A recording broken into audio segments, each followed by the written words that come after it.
They told her she wasn't beautiful enough to be loved. 20 years of dust, disappointment, and a cracked mirror had convinced Hazel Wren they were right. But when a trail cowboy with sunlit eyes walked into her dying general store and looked at her like she was the only woman in the world, everything she believed about herself began to unravel. This is the story of a plain girl who discovered she was extraordinary all along. Stay until the end and comment what city you're watching from. I want to see how far this story travels. The afternoon sun hammered down on Wild Rose Valley like God's own forge, turning the main street into a ribbon of shimmering heat that made the horizon dance and blur. Hazel Wren stood behind the counter of Wren's General Store, her hands planted on the scarred wood surface, watching dust motes spiral through the shaft of light that fell through the window. Her reflection wavered in the glass. Angular face, dark hair pulled back tight, skin tanned from necessity rather than leisure. She looked away quickly, the way she always did, focusing instead on the ledger spread before her with its brutal arithmetic of survival.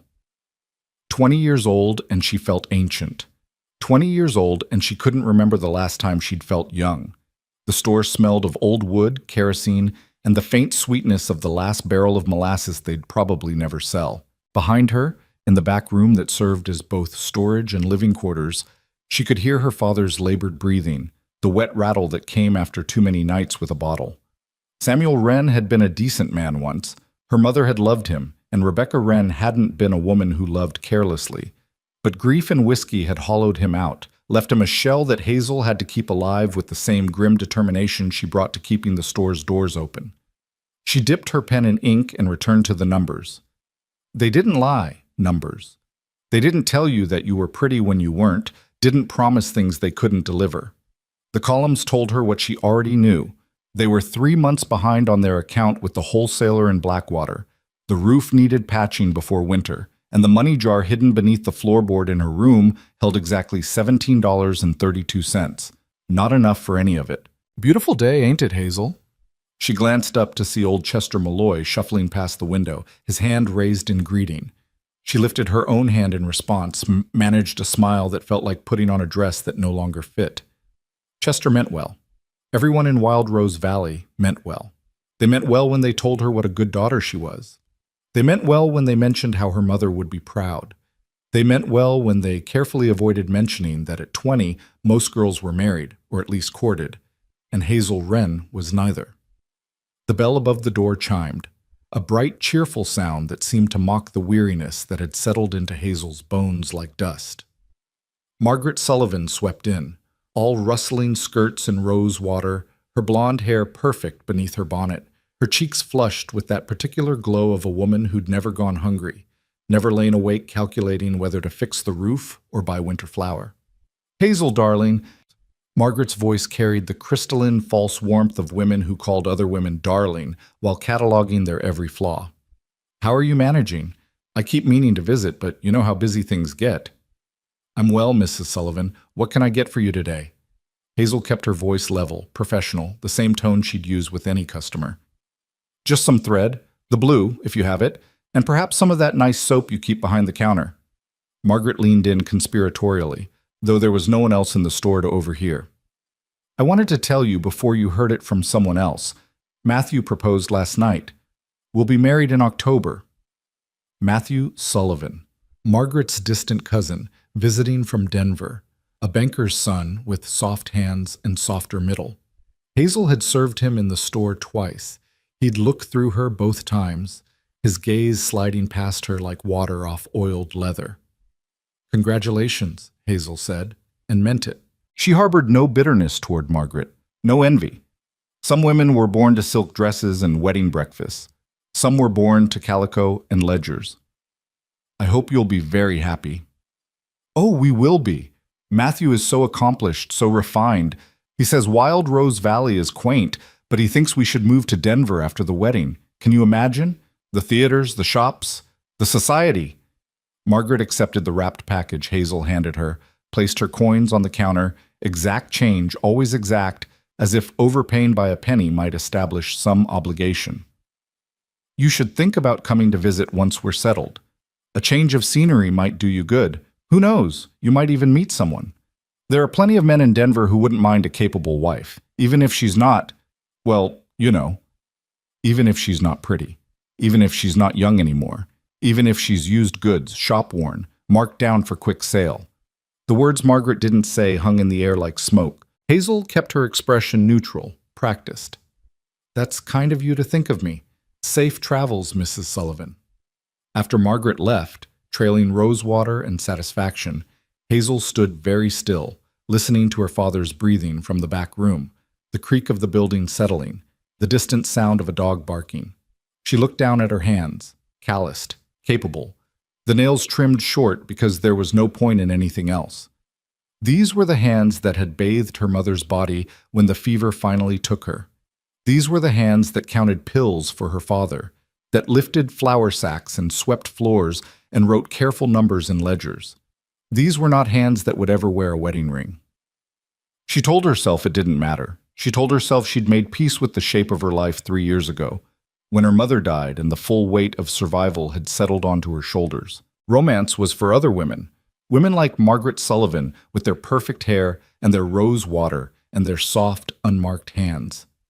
Hazel's lot was duty, responsibility, the grim satisfaction of making it through another day. The thing was, most days she believed it. Most days the armor held, just not today. Not with Margaret's perfume still hanging in the air, not with the ledger showing numbers that wouldn't add up to salvation no matter how many times she recalculated them. Not with the late afternoon sun making her reflection in the window look even more severe, more plain, more utterly unremarkable than usual. Hazel closed the ledger with more force than necessary, walked to the window and pressed her forehead against the glass. The street outside shimmered with heat, empty except for a tumbleweed catching against the post office steps. Beyond the town, she could see the beginning of the open range, the endless prairie stretching toward mountains she'd never seen up close. Somewhere out there was the world Margaret would soon join, the world of theaters and society, of men who courted with flowers and pretty words, of women who were cherished rather than useful. I don't need it, she whispered to her wavering reflection. I have a life. I have purpose. I have...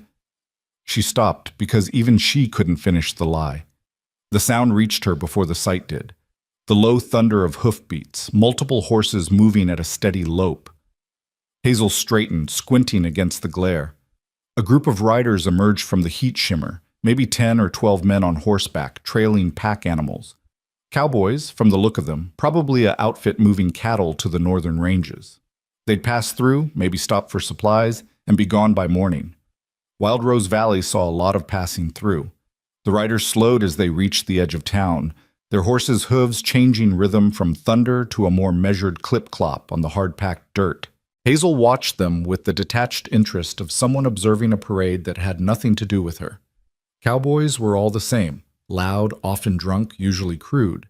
They'd buy tobacco and beans and whiskey, make jokes she was meant to ignore, and ride out without a backward glance. But then one of the riders at the front of the group turned his head toward the store, and even from this distance, even through the dusty window glass, Hazel felt something shift in the air around her. He was tall in the saddle, built lean rather than heavy, wearing the standard trail gear of dusty denim and faded shirt. His hat was pulled low against the sun, but she could see the line of his jaw, the set of his shoulders. And even though he was still 50 yards away, even though she'd never seen him before in her life, something about the way he sat his horse, the way he seemed to carry himself with a quiet grace that set him apart from the louder men around him, made her breath catch in her chest. He was looking at the store. No, he was looking at her. Through the window, across the distance, his gaze found hers and held it.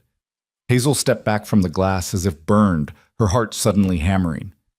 Foolish. He was just another cowboy, looking at just another building.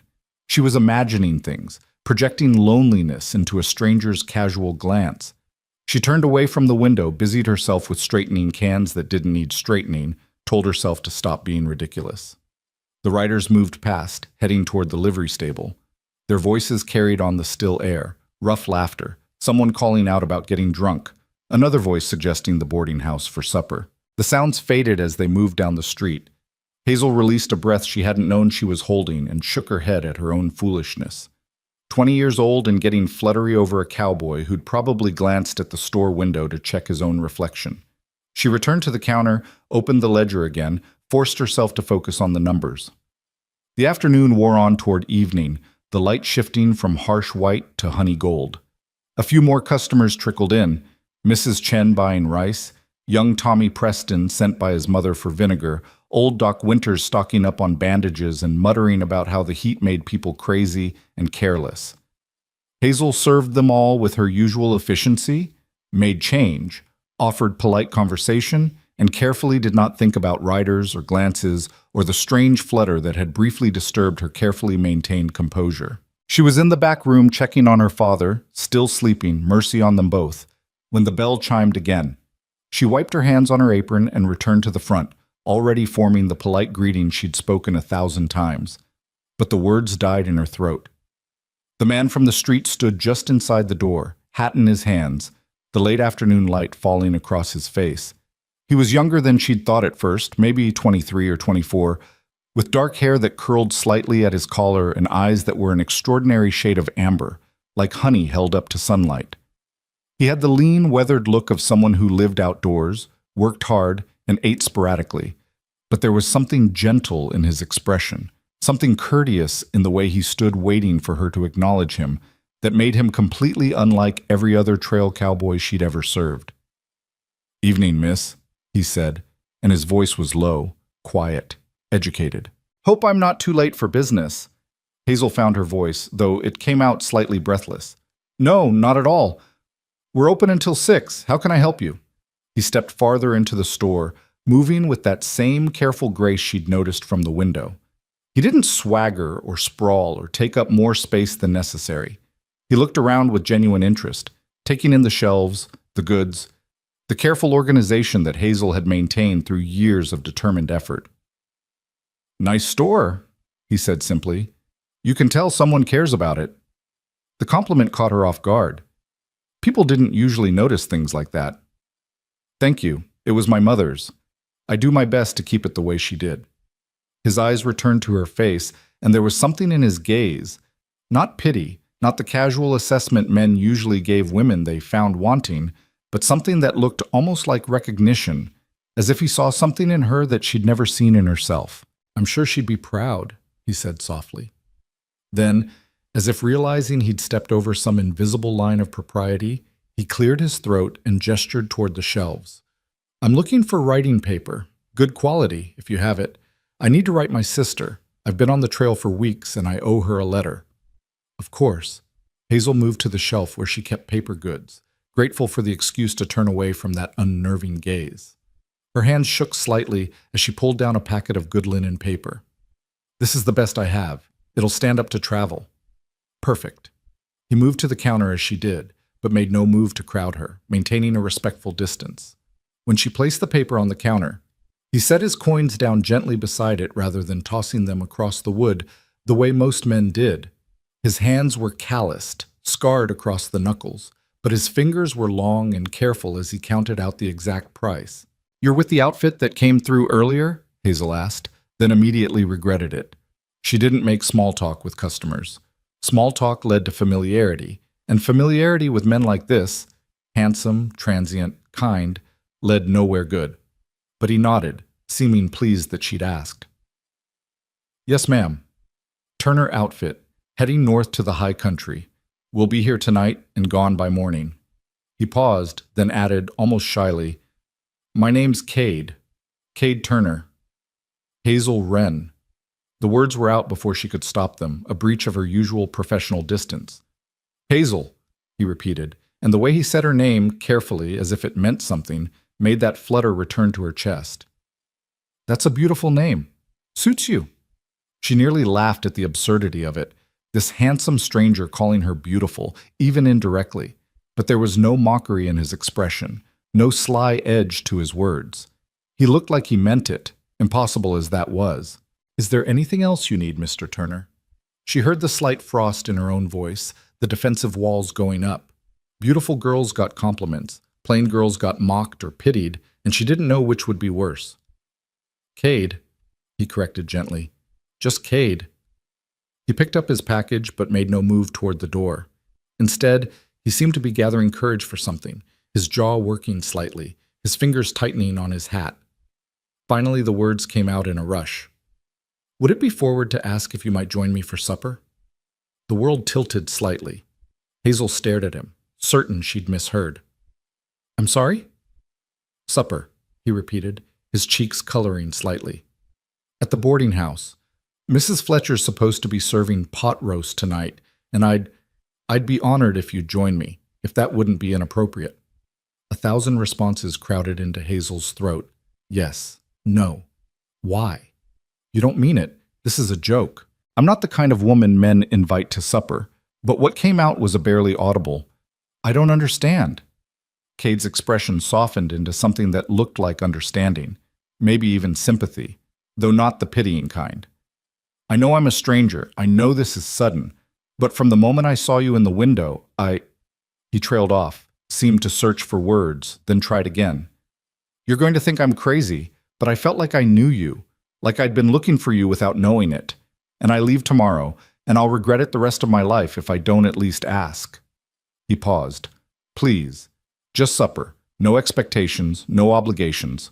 Just two people sharing a meal and conversation." Hazel's mind raced. This was madness. Cowboys didn't ask plain shop girls to supper. Handsome men with gentle eyes and educated voices didn't look at women like her and feel anything resembling recognition. This was a trick, or a bet, or some cruel game his friends had put him up to. But looking into his eyes, she couldn't find any trace of deception. Just hope. Just nervous, genuine hope. She faltered. "I need to tend to my father. He's not well, and I can't leave him alone for long." "I understand." Cade's disappointment was visible but gracious. "Of course. Family comes first." He moved toward the door, then stopped and turned back. "If you change your mind, I'll be at the boarding house at 7. I'll wait until past, just in case. And if you don't come, I'll understand that too. But I hope you will, Hazel Wren. I really do." Then he was gone, the bell chiming cheerfully in his wake, leaving Hazel standing behind the counter with her heart hammering and her carefully constructed certainties crumbling around her.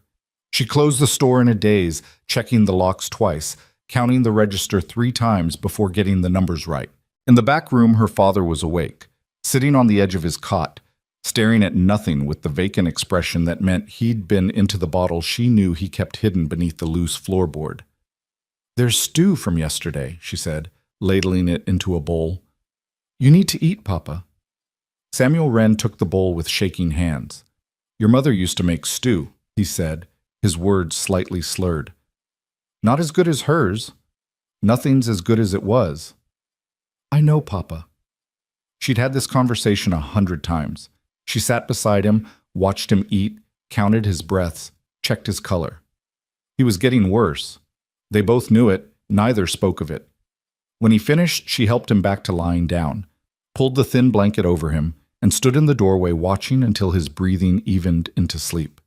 Then she climbed the narrow stairs to her own room, barely more than a closet with a window, and sat on her bed in the gathering dusk. Through the window, she could see the lights coming on in the buildings along Main Street. The boarding house was 3 blocks north. 7 o'clock. He'd said 7 o'clock.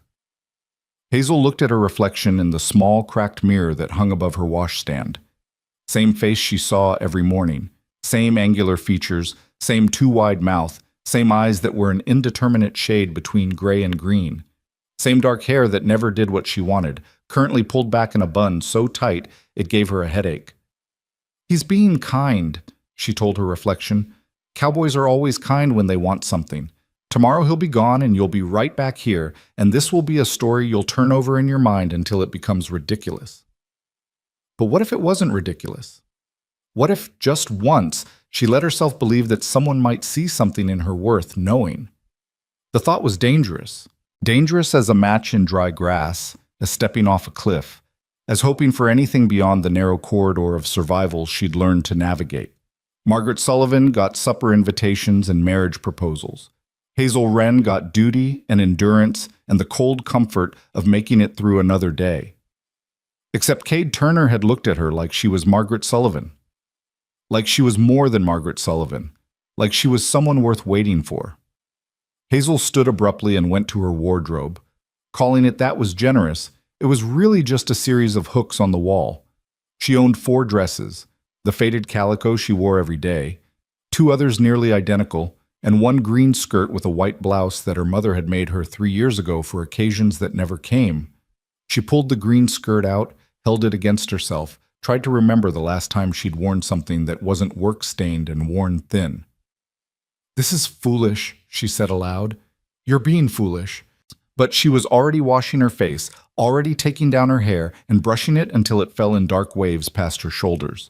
She changed into the green skirt and white blouse, stood before the mirror, and barely recognized herself. Without the armor of her work dress and severe hairstyle, she looked younger, softer. Almost... No. She stopped that thought before it could complete. She wasn't beautiful. Wishing couldn't make it so. But maybe, just for tonight, she could be pretty enough. Maybe, just for one evening, she could pretend to be the kind of woman who got invited to supper. She found the sprig of wildflowers she'd picked that morning, a habit from her mother, who always kept fresh flowers in the store, and tucked it into her hair. It was a small thing, probably ridiculous, but it made her feel like she was trying, like she was someone who deserved to try. The boarding house clock read 7:10 when Hazel slipped out the back door of the store. Having left a note for her father, she prayed he'd see if he woke. The evening air was cooling rapidly, the way it did in the valley, the sky above fading from blue to purple. Her heart hammered so loudly she was certain everyone on Main Street could hear it. Twice she almost turned back. Twice she forced herself forward. The boarding house sat on the corner of Main and 3rd, a sprawling 2-story structure with a wide porch where Mrs. Fletcher's boarders gathered on summer evenings. Tonight, several cowboys from Cade's outfit lounged on the steps, smoking and talking in low voices. They looked up as Hazel approached, their conversation dying. She felt their eyes on her, assessing, surprised, curious. She held her head high and climbed the steps, her legs shaking beneath her skirt. "Help you, miss?" One of them, a heavy-set man with graying temples, tipped his hat. "I'm meeting someone," Hazel said, proud that her voice didn't shake. "Cade's inside," another man said with a knowing grin. "Lucky bastard." She pushed through the door before she could lose her courage. The boarding house dining room was crowded with boarders and guests, the air thick with the smell of pot roast and fresh bread. Mrs. Fletcher herself was moving between tables, laughing at something a guest had said. And there, at a small table near the window, sitting alone with his back straight and his hands folded in front of him, was Cade Turner. He saw her the moment she entered. His whole face transformed, surprise melting into something that looked almost like wonder. He stood so quickly, his chair scraped loudly against the floor, and suddenly the entire room was looking at them. Hazel felt her cheeks flame, but she forced herself to cross the room, to walk toward him, as if she did this sort of thing every day. "You came," Cade said when she reached the table, and his voice was rough with emotion. "I wasn't sure. I hoped, but I wasn't sure." "I almost didn't," Hazel admitted, standing beside the empty chair. He moved quickly to pull it out for her, his manners impeccable. As she sat, she heard the whispers starting around the room. Mrs. Fletcher's guests, noting this development, probably already weaving stories about the plain shop girl and the handsome cowboy. Let them talk. For once, Hazel didn't care. "You look—" Cade stopped, seemed to search for adequate words. "When you walked in, it was like the whole room changed color, like someone lit a lamp in a dark place." Hazel felt tears prick her eyes and blinked them back fiercely. "You don't have to say things like that." "I know I don't have to." He sat down across from her, leaned forward earnestly. "I'm saying them because they're true. Because I've been sitting here for the last 20 minutes trying to figure out how to tell you what I saw when you walked through that door, and those are the only words I can find that come close." Mrs. Fletcher appeared at their table, her eyebrows raised in interested surprise. "Well, Hazel Wren, aren't you looking lovely tonight? What can I get you two?" They ordered pot roast for both, coffee, pie for dessert, and then they were alone in the crowded room, and Hazel didn't know what to say. Every social grace her mother had tried to teach her fled in the face of Cade's steady, warm gaze. "Tell me about yourself," he said gently. "Tell me everything." So she did. Slowly at first, then with growing ease, She told him about her mother, about the store, about her father's grief and how it had swallowed him whole. She told him about the ledgers that never quite balanced, about Margaret Sullivan and her banker's son, about the cracked mirror and the conviction that had settled into her bones that some lives were small lives and hers was one of them. And Cade listened, really listened, the way she imagined people in novels listen to each other, leaning forward, asking questions, his eyes never leaving her face. He didn't try to fix anything or offer empty platitudes. He just listened, and somehow that was more precious than any compliment. Then it was his turn. He told her about growing up on a struggling ranch in Oklahoma, about losing his mother when he was 15, about his sister Emily who was studying to be a teacher in St. Louis. He talked about the trail life, the loneliness of it, the beauty of it, the way it made you feel both infinite and insignificant. He described sunrises over mountains she'd never see, rivers that ran so clear you could count stones on the bottom, storms that lit up the sky like God's own artillery. Then why do it? Hazel asked.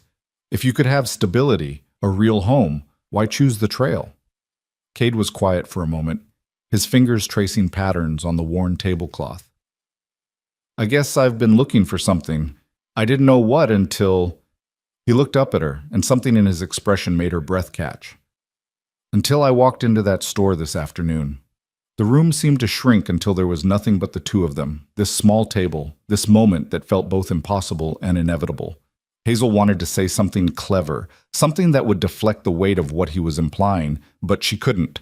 She could only sit there, caught in his gaze, feeling something long dormant stirring in her chest. I leave tomorrow, Cade said quietly. That's the reality.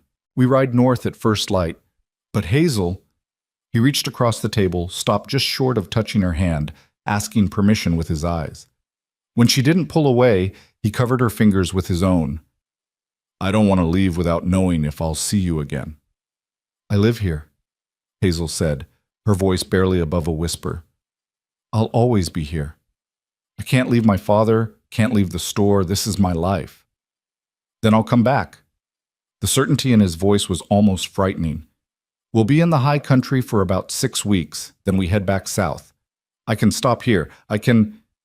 He paused, seemed to realize how forward he was being, how presumptuous. If you want me to. If this isn't just a nice evening for you. If it feels like it does to me. Hazel looked at their joined hands on the table, at the contrast between his sun-darkened skin and her own paler fingers. This was madness. This was the kind of thing that happened in the dime novels she secretly read when the store was quiet, not in real life, not to girls like her.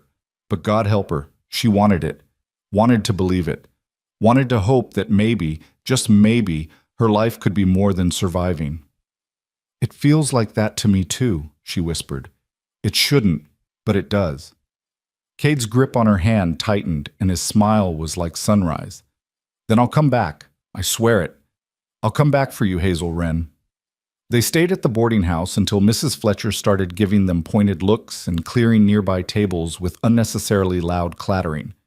Outside, the night had fully settled, the sky brilliant with stars that seemed close enough to touch. The streets were quiet except for distant laughter from the saloon 2 blocks over and the occasional bark of a dog. Cade insisted on walking her home, and Hazel didn't protest. They walked slowly, neither wanting the evening to end, their shoulders nearly touching, the warm night air wrapped around them like a cocoon. When they reached the store, Hazel stopped at the bottom of the outside stairs that led to the living quarters, suddenly uncertain. Thank you, she said. For supper, for listening, for all of it. Thank you for coming, for giving me a chance. Cade stood facing her, his hat in his hands again, his face soft in the starlight. Hazel, I know this is fast. I know I'm just some cowboy passing through, but I need you to know this meant something to me. You mean something to me. She couldn't speak past the lump in her throat. Instead, she reached up and touched his face, just briefly, her fingertips grazing his cheek. He caught her hand, held it against his face for a moment, his eyes closing. All right, he promised, and I'll be back before you know it. 6 weeks, maybe 7. Will you wait? Yes, she said, the word escaping before her practical mind could cage it. Yes, I'll wait. He kissed her hand then, formal and old-fashioned and absolutely devastating, before releasing her and stepping back. "Good night, Hazel Wren. Dream of me, if you can." She watched him walk back toward the boarding house, his figure gradually swallowed by the darkness. Only when he'd completely disappeared did she climb the stairs to her room, where she sat on her bed in the dark and pressed her hand, the one he'd kissed, against her heart, and wondered if it was possible to fall in love in the space of a single evening. She fell asleep still wearing the green skirt, still feeling the ghost of his lips on her hand, and for the first time in 3 years, Hazel Wren went to sleep smiling. Dawn came too early and too bright, spilling through Hazel's window like an accusation. She woke with her face pressed against the pillow, still wearing the green skirt, the wildflower crushed and wilted in her hair. For a disorienting moment, she couldn't remember why her heart felt so full, why there was this strange lightness in her chest that felt like hope or terror, or both at once. Then memory crashed back. Cade's amber eyes, his hand covering hers, the promise hanging between them like a bridge across an impossible distance.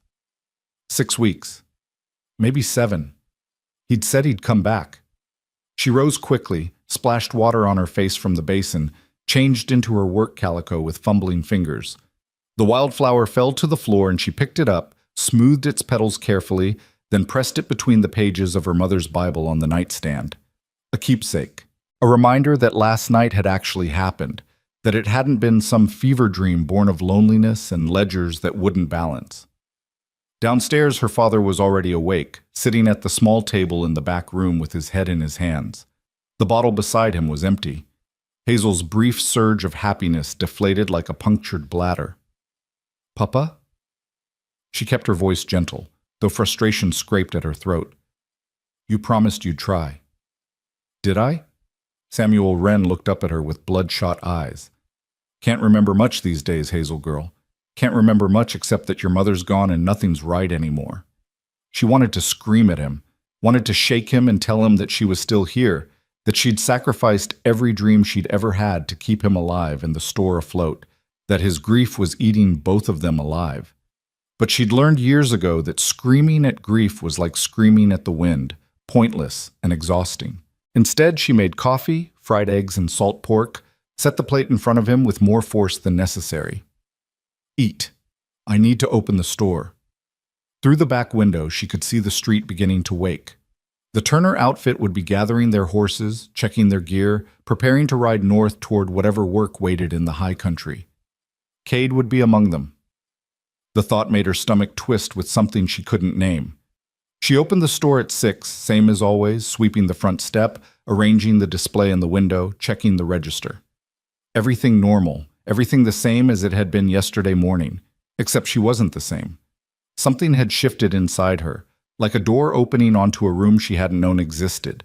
The first customers were the usual early risers, Mrs. Chen buying coffee, old Chester Malloy needing tobacco, young Billy Morrison sent by his mother for baking soda. Hazel served them with her customary efficiency, made change, smiled at the appropriate moments. But part of her attention stayed fixed on the window, on the street outside, where any moment now a group of riders would appear. It was nearly 7 when they came. She heard them before she saw them, the jingle of tack, the low voices of men checking stirrups and securing bedrolls. Her hands stilled on the jar of penny candy she'd been restocking. Through the window, she watched the outfit assemble, horses dancing in the cool morning air, breath steaming from both animal and human mouths. And there was Cade, mounted on a rangy bay gelding, adjusting his hat against the rising sun. Even from this distance, even among a dozen other men, she could pick him out instantly. It was like her eyes had been trained overnight to find him in any crowd, to track the particular way he moved, the line of his shoulders. As if he felt her watching, he turned toward the store. Their eyes met across the distance, and even through dusty glass and morning glare, she felt the connection like a physical thing. He touched his hat brim, a small gesture, private, meant only for her. She lifted her hand in response, pressed her palm flat against the window. Then the outfit's trail boss called something, the men began to move, and Cade had to turn his attention back to his horse. The group fell into formation, a loose column of riders heading north up Main Street. Hazel watched them go, watched Cade's straight back recede into the distance. watched until the last rider disappeared around the bend past the livery stable, and all that remained was settling dust in the memory of amber eyes promising to return. She stood at the window for a long time after they'd gone, her hand still pressed to the glass, telling herself she wasn't going to cry. Crying was foolish. This was what trail cowboys did. They passed through, they made promises easy as breathing, and they rode away. 6 weeks meant nothing. 7 weeks meant nothing. Men like Cade Turner forgot girls like Hazel Wren before the sun reached its zenith. "Stop it," she whispered to herself fiercely. "Just stop." The bell chimed and Margaret Sullivan swept in, all morning freshness and barely contained excitement. "Hazel, I heard the most interesting gossip this morning. Mrs. Fletcher told my mother that you were at the boarding house last night having supper with one of those cowboys. Is it true?" Hazel forced herself to turn from the window, to face Margaret's avid curiosity with something resembling composure. "I had supper." "Yes." "But why? I mean—" Margaret caught herself, but not before Hazel saw the genuine confusion in her face. "Why would a handsome cowboy invite you? Why would you think you belonged there?" "I mean, wasn't that rather forward? You don't even know him." "Oh," he asked politely. I accepted. Hazel moved behind the counter, kneading the barrier between them. "Was there something you needed this morning, Mrs. Sullivan?" "Oh, just some thread, the white this time. And I wanted to tell you that Matthew and I have set the wedding date for October 15th. We're sending invitations next week." Margaret leaned across the counter conspiratorially. "But seriously, Hazel, you should be careful. Those trail cowboys, they're not the marrying kind. They say pretty things and then they disappear. I'd hate to see you get hurt." The words stung because they echoed Hazel's own fears so precisely, but she kept her face neutral as she wrapped the thread. "I appreciate your concern. That'll be 15 cents. After Margaret left, trailing warnings and false sympathy, Hazel allowed herself exactly 5 minutes of standing very still behind the counter, breathing carefully, reminding herself that hope was dangerous and expecting nothing meant never being disappointed. Then she straightened her shoulders, opened the ledger, and returned to the arithmetic of survival.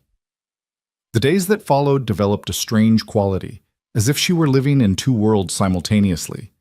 There was the real world, the store that needed running, the father who needed tending, the bills that needed paying, the roof that needed patching before winter.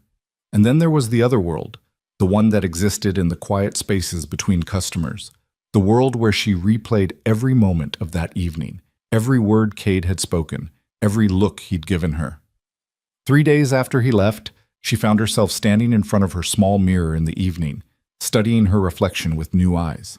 What had he seen? What had made him look at her that way, like she was something precious? She turned her head, trying to find the angle that might explain it, but she saw only what she'd always seen: 2 sharp cheekbones, eyes that couldn't decide their color, mouth too wide for true beauty. "You're being ridiculous," she told her reflection. He was just being kind. But she couldn't quite make herself believe it, not when she remembered the way his voice had roughened when he'd said her name, not when she could still feel the ghost of his kiss on her hand. A week passed, then 2.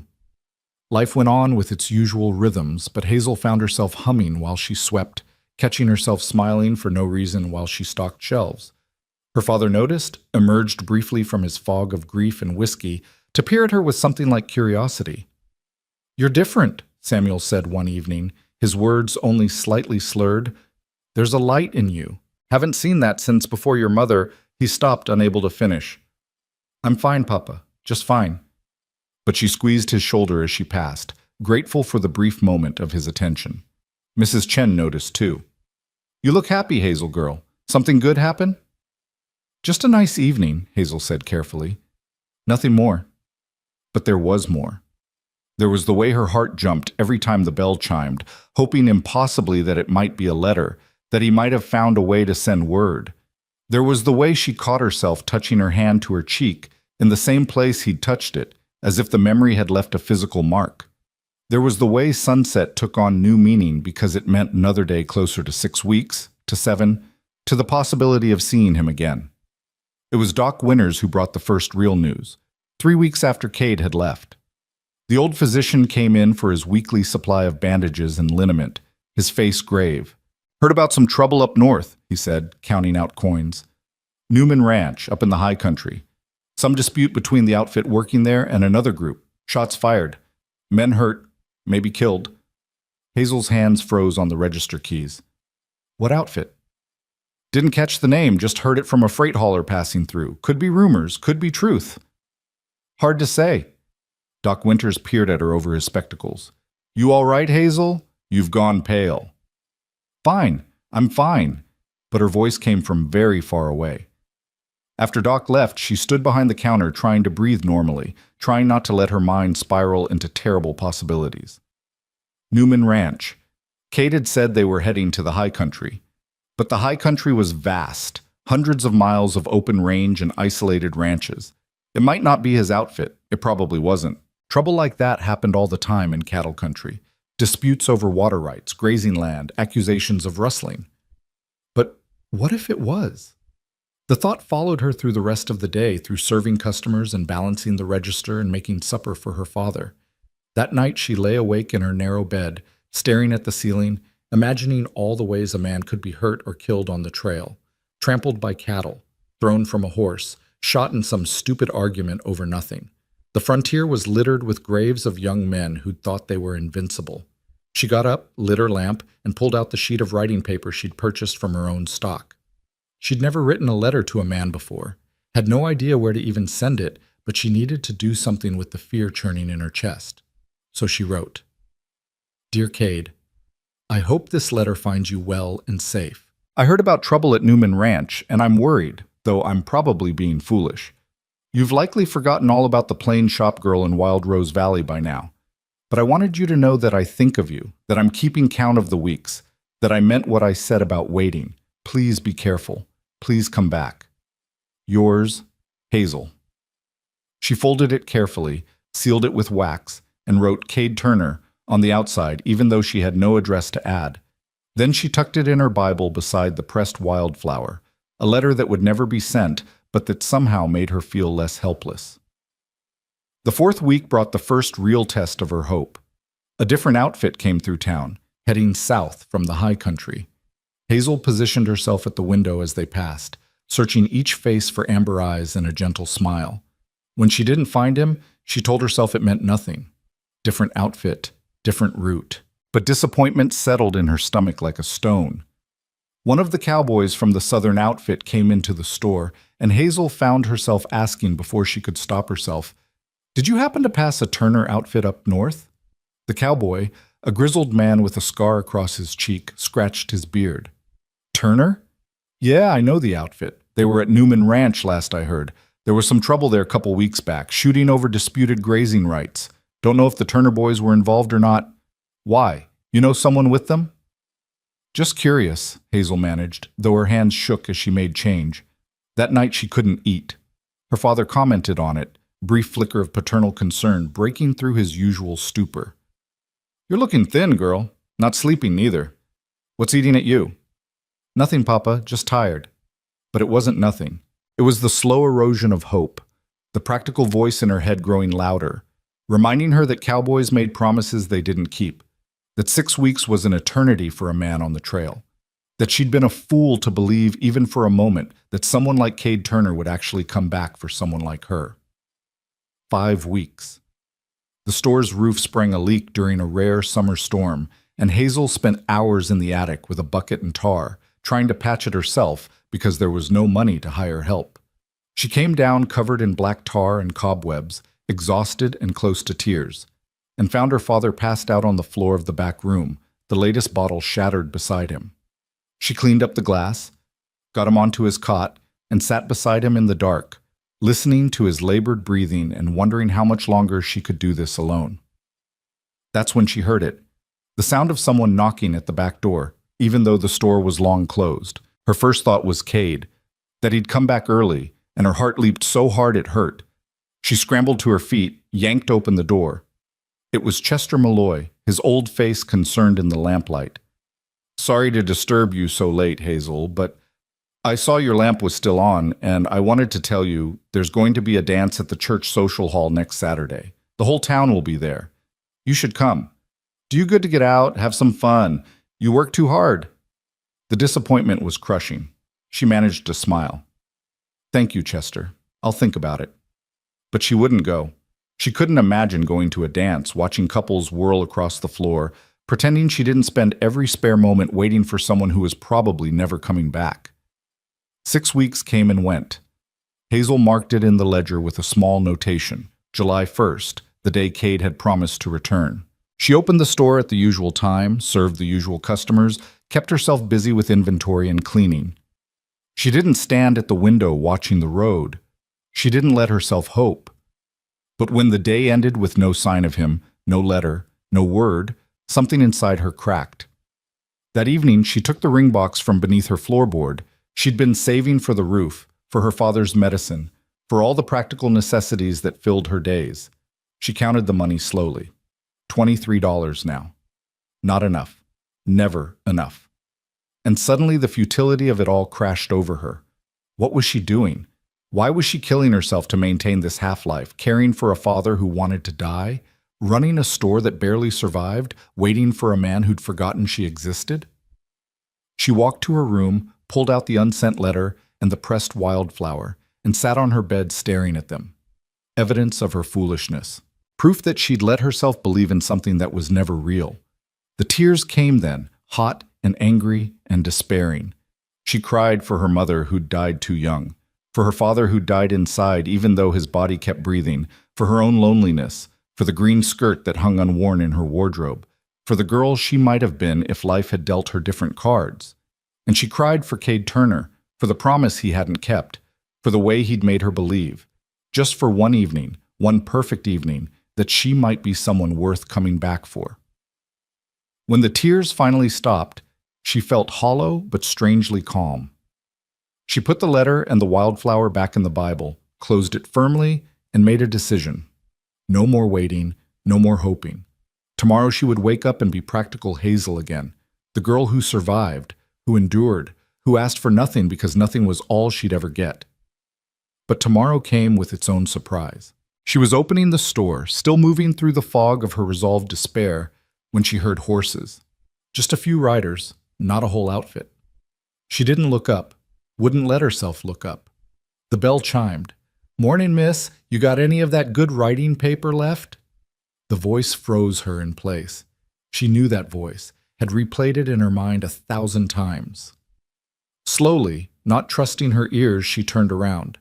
Cade Turner stood just inside the door, hat in hands, looking travel-worn and exhausted and more wonderful than her memory had captured. He was thinner. There was a healing cut above his left eyebrow, and he swayed slightly as if he'd ridden too long without rest. But his eyes, those amber eyes that had haunted her dreams, were fixed on her with an intensity that made her knees weak. "You came back," she whispered, the words barely audible.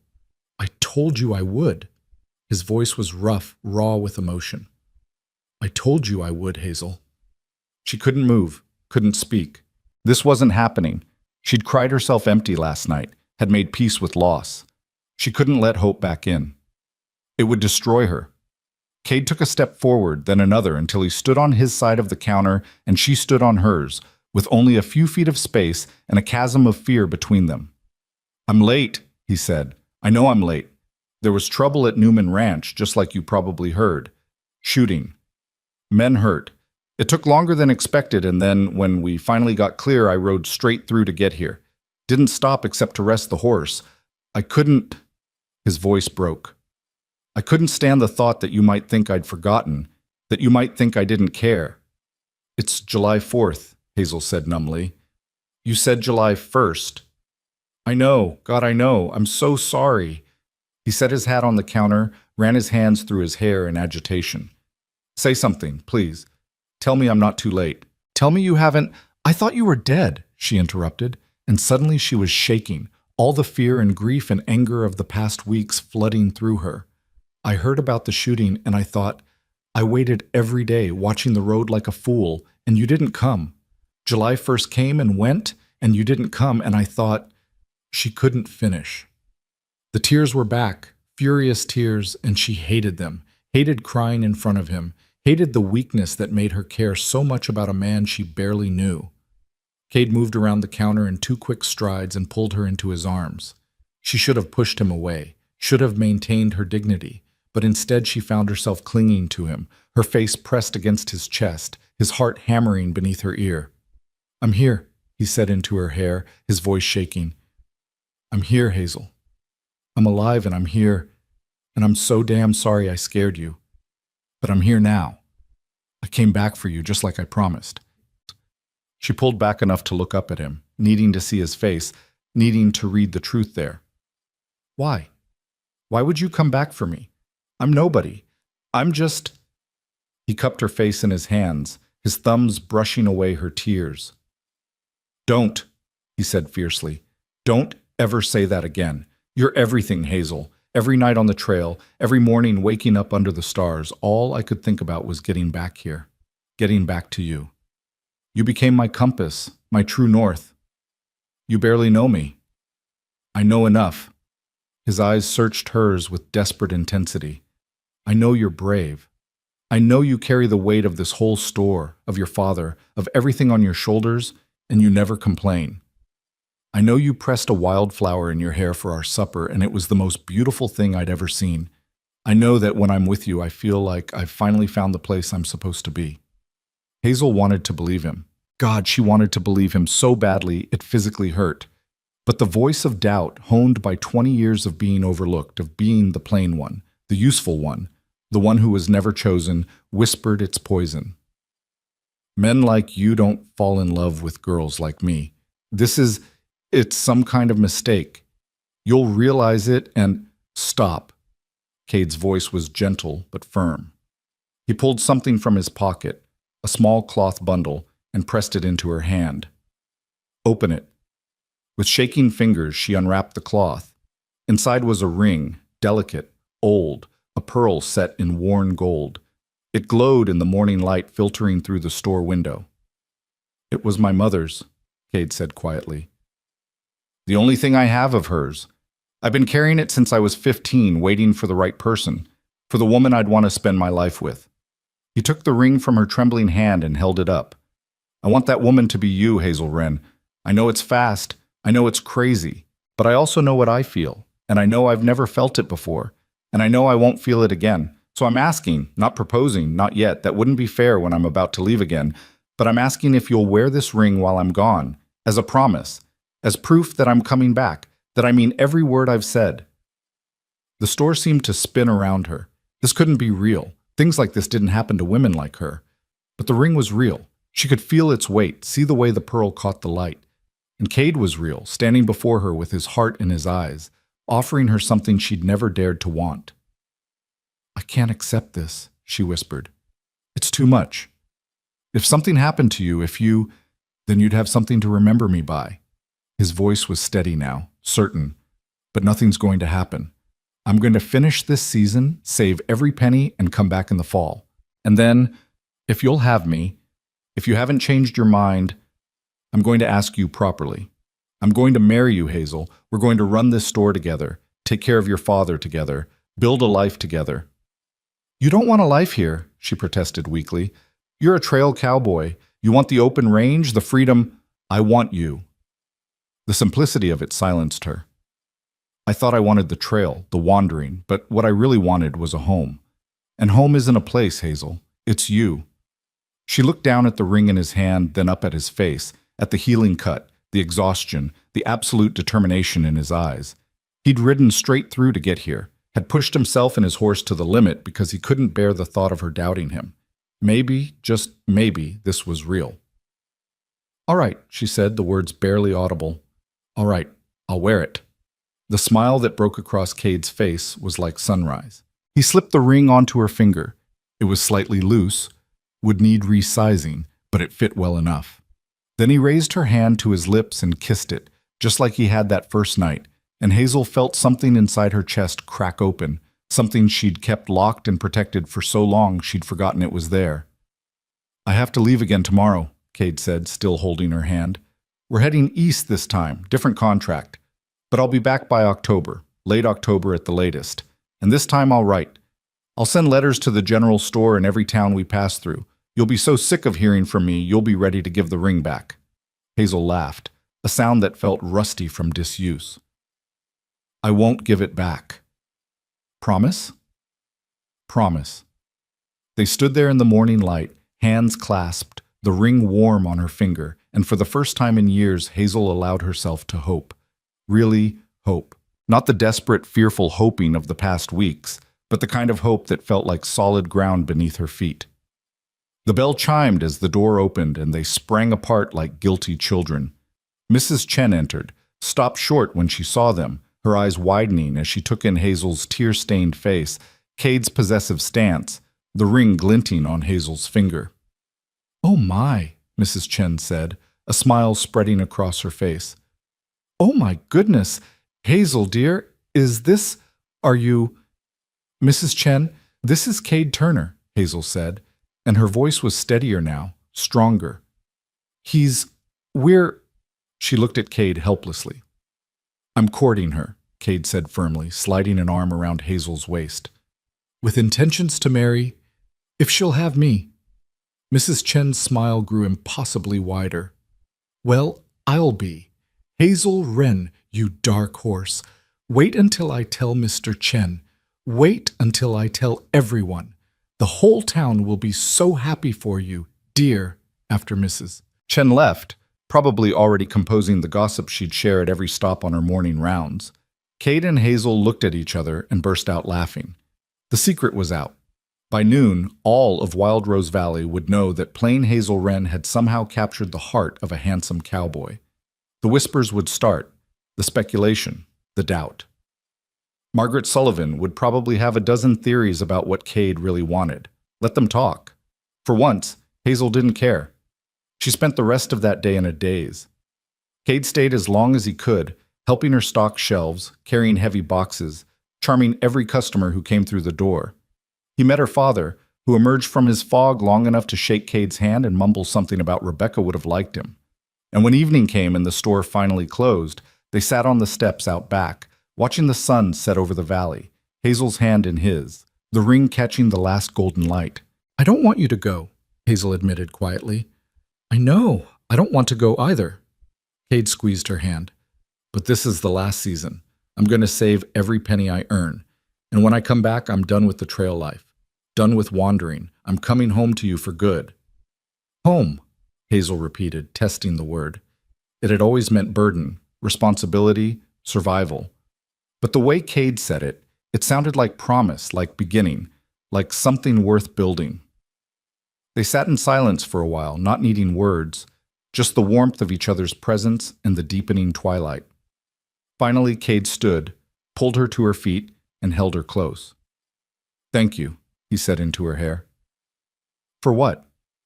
"For waiting. For hoping. For giving me something worth coming back to." He pulled back, looked into her eyes.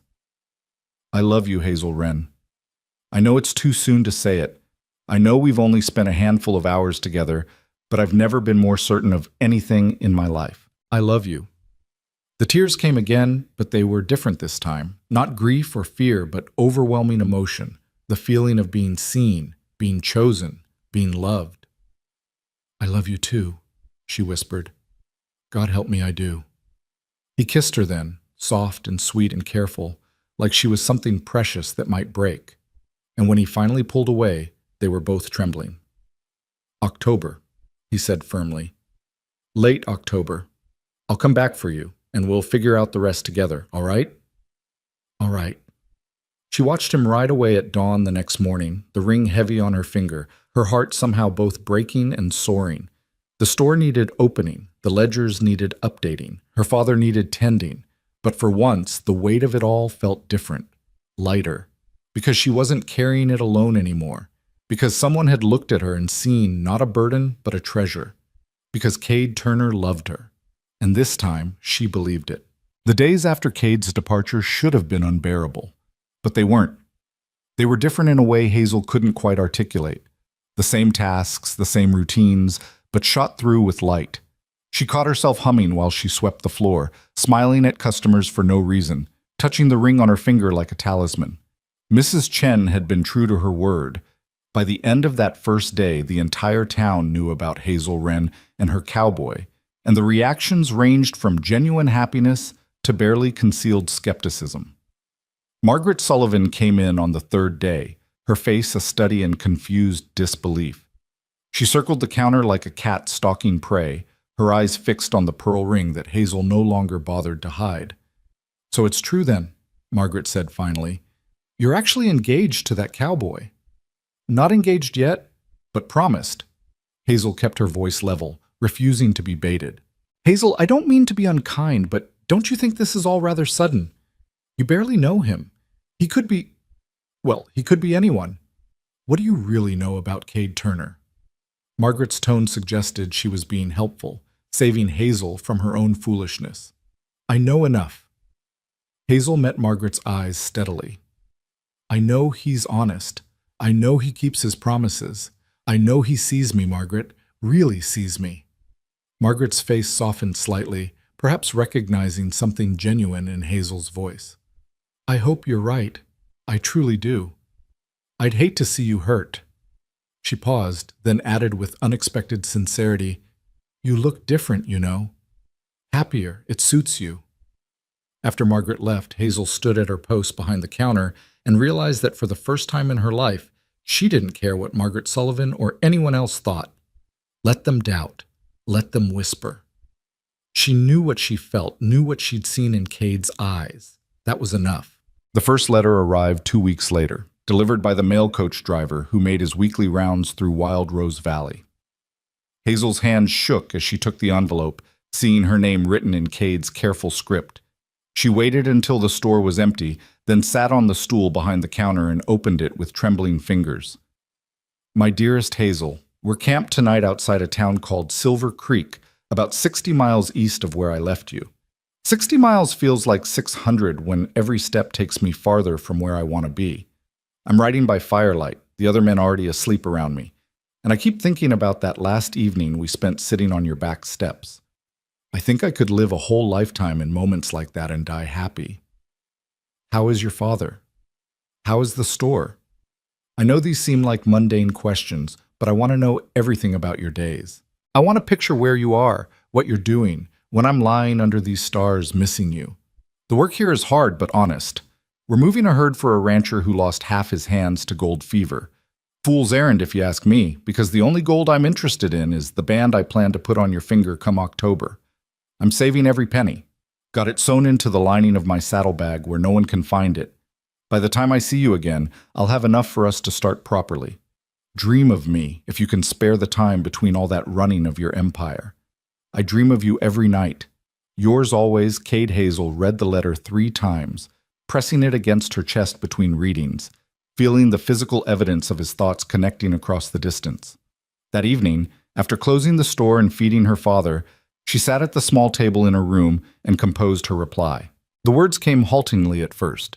She'd never written a love letter before, never imagined she'd have reason to, but once she started, they flowed like water finding its course.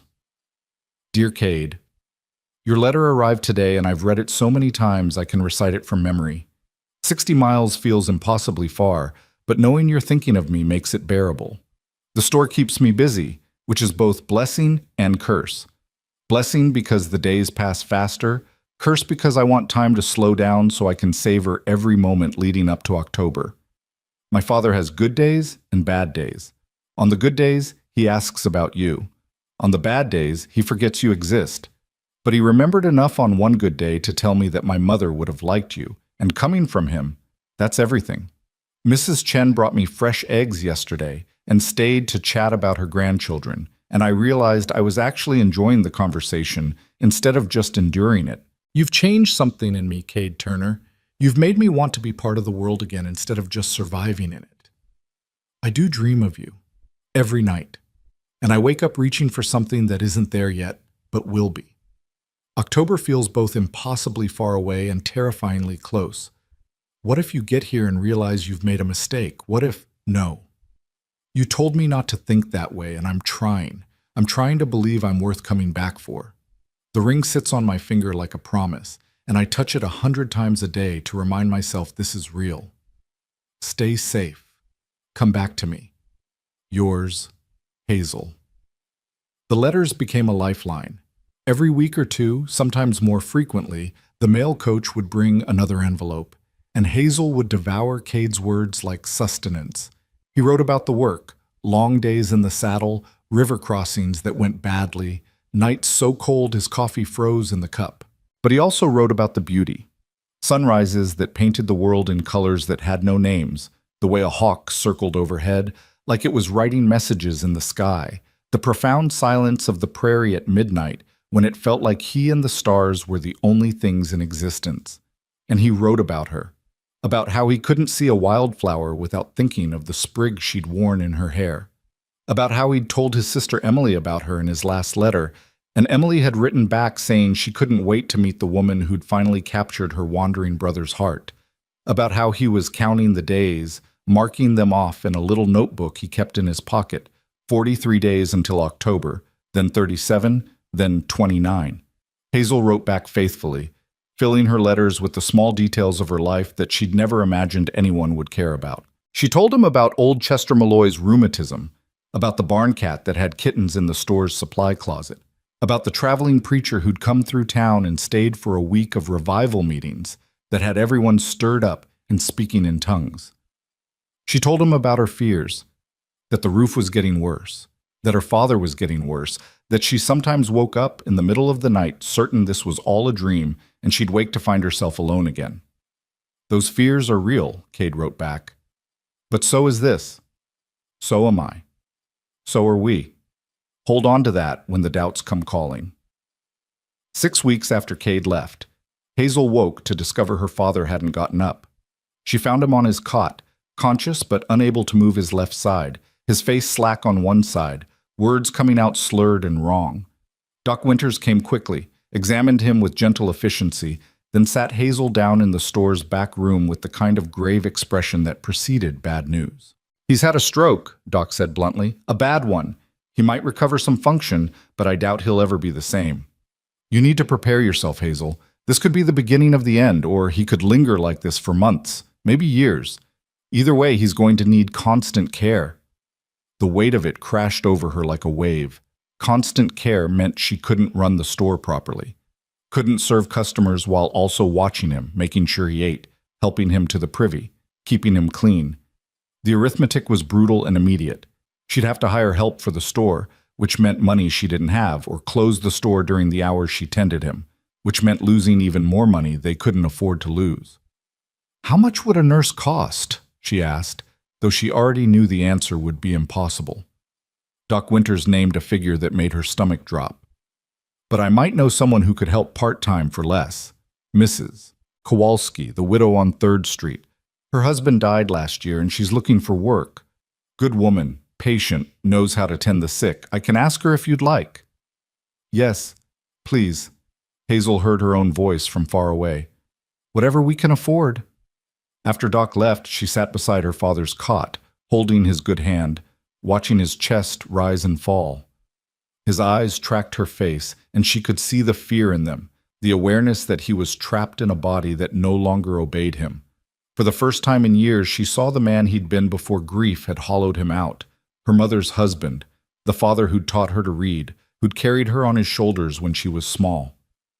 "I'm here, Papa," she whispered. "I'm not going anywhere. We'll figure this out." But as the day wore into evening and she calculated the cost of a part-time nurse against the store's dwindling income, she felt the walls closing in. The roof still leaked, the wholesaler bill was still unpaid, and now there was this, her father's care, which would drain what little resources they had left. That night, after settling her father as comfortably as she could, Hazel climbed the stairs to her room and sat on her bed with the money box in her lap. $29.16. The sum of months of scrimping, of skipping meals, of choosing patches over new fabric. It wasn't enough. It would never be enough. She looked at the ring on her finger, the pearl glowing softly in the lamplight. It was old, clearly valuable. If she sold it, she could pay for months of nursing care, could fix the roof, could pay the wholesaler. She could solve every immediate problem crushing down on her. But she'd be breaking her promise. She'd be giving up the one beautiful thing in her life, the one piece of evidence that someone had chosen her, had seen worth in her. She'd be telling Cade that she didn't trust him, didn't believe he'd come back, that survival mattered more than love. Hazel twisted the ring around her finger, tears streaming down her face, torn between two impossible choices.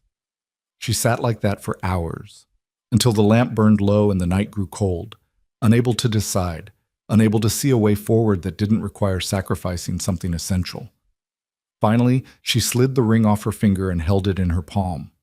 The pearl seemed to pulse with its own light, warm and alive. She thought about Cade's mother, whoever she'd been, wearing this ring through her own trials and joys. She thought about Cade carrying it for years, waiting for the right person. She thought about the promise it represented, that she wasn't alone, that someone was coming back for her, that her life could be more than just endurance. With shaking hands, she put the ring back on her finger and closed the money box. She'd find another way. She had to, because giving up this ring felt like giving up hope itself, and hope was the only thing keeping her breathing. Mrs. Kowalski started the next day, a sturdy Polish woman with strong hands and a no-nonsense manner that Hazel found immensely comforting. She charged half what Doc Winters had quoted, and she had a gentle way with Samuel that made him calmer, less frightened. With her coming for 4 hours each afternoon, Hazel could keep the store open longer, could serve customers properly instead of running back and forth in a panic. But the money bled away faster than she could earn it. By the end of the second week, Hazel was skipping supper, telling herself she wasn't hungry when really she was saving the food for her father. She wore her work dress until it was nearly transparent at the elbows, patched and repatched. She burned the lamp for only an hour after dark before forcing herself to bed, to save the kerosene. The letters from Cade continued, full of hope and plans and counting down days. 19 days until October, then 14, then 10. And Hazel wrote back, trying to keep her tone light, trying not to let him hear the desperation creeping into her voice. She told him about her father's stroke, but downplayed its severity. She told him about Mrs. Kowalski, but didn't mention what it cost. She told him she was fine, everything was fine. She was counting the days just like he was. She was lying, but what else could she do? Tell him the truth, that she was drowning, that every day was a choice between impossible options, that sometimes she looked at the ring and wondered if she was being selfish keeping it. He was 1,000 miles away, earning wages to build them a future. He couldn't help her with this, and burdening him with it felt cruel. The storm came in late August, unseasonably fierce, sweeping down from the mountains with winds that howled like demons. Hazel woke to the sound of something crashing, ran downstairs in her nightgown to find water pouring through the ceiling of the store, the old leak torn wide into a gaping hole. Rain sheeted through, soaking the merchandise, turning the wooden floor slick and dangerous. She worked through the night, dragging goods away from the water, setting out every pot and bucket she owned to catch the deluge, watching helplessly as her inventory, the goods she'd bought on credit, goods she couldn't afford to replace, turned soggy and ruined. By dawn, the storm had passed, leaving behind devastating destruction. Half the store's stock was destroyed. The hole in the roof was big enough to see sky through, and the water had found its way into the walls, which meant rot, which meant structural damage she had no way to fix. Hazel stood in the middle of the sodden floor, water dripping from her soaked nightgown, and did the arithmetic. This was the end. Even if she sold everything salvageable, even if she worked 24 hours a day, she couldn't recover from this. The store was finished, her mother's legacy destroyed, all because she hadn't had the money to fix the roof when it was still a fixable problem. Mrs. Chen found her there an hour later, still standing in the water, shivering with cold and shock. The older woman took one look around and immediately took charge, wrapping Hazel in a blanket, making tea, sending her son to fetch Doc Winters and anyone else who could help. Within hours, half the town had gathered. Chester Malloy with his tools, the Morrison boys with spare lumber, Mrs. Fletcher bringing food, even Margaret Sullivan showing up with armfuls of old blankets to help dry the goods that could be saved.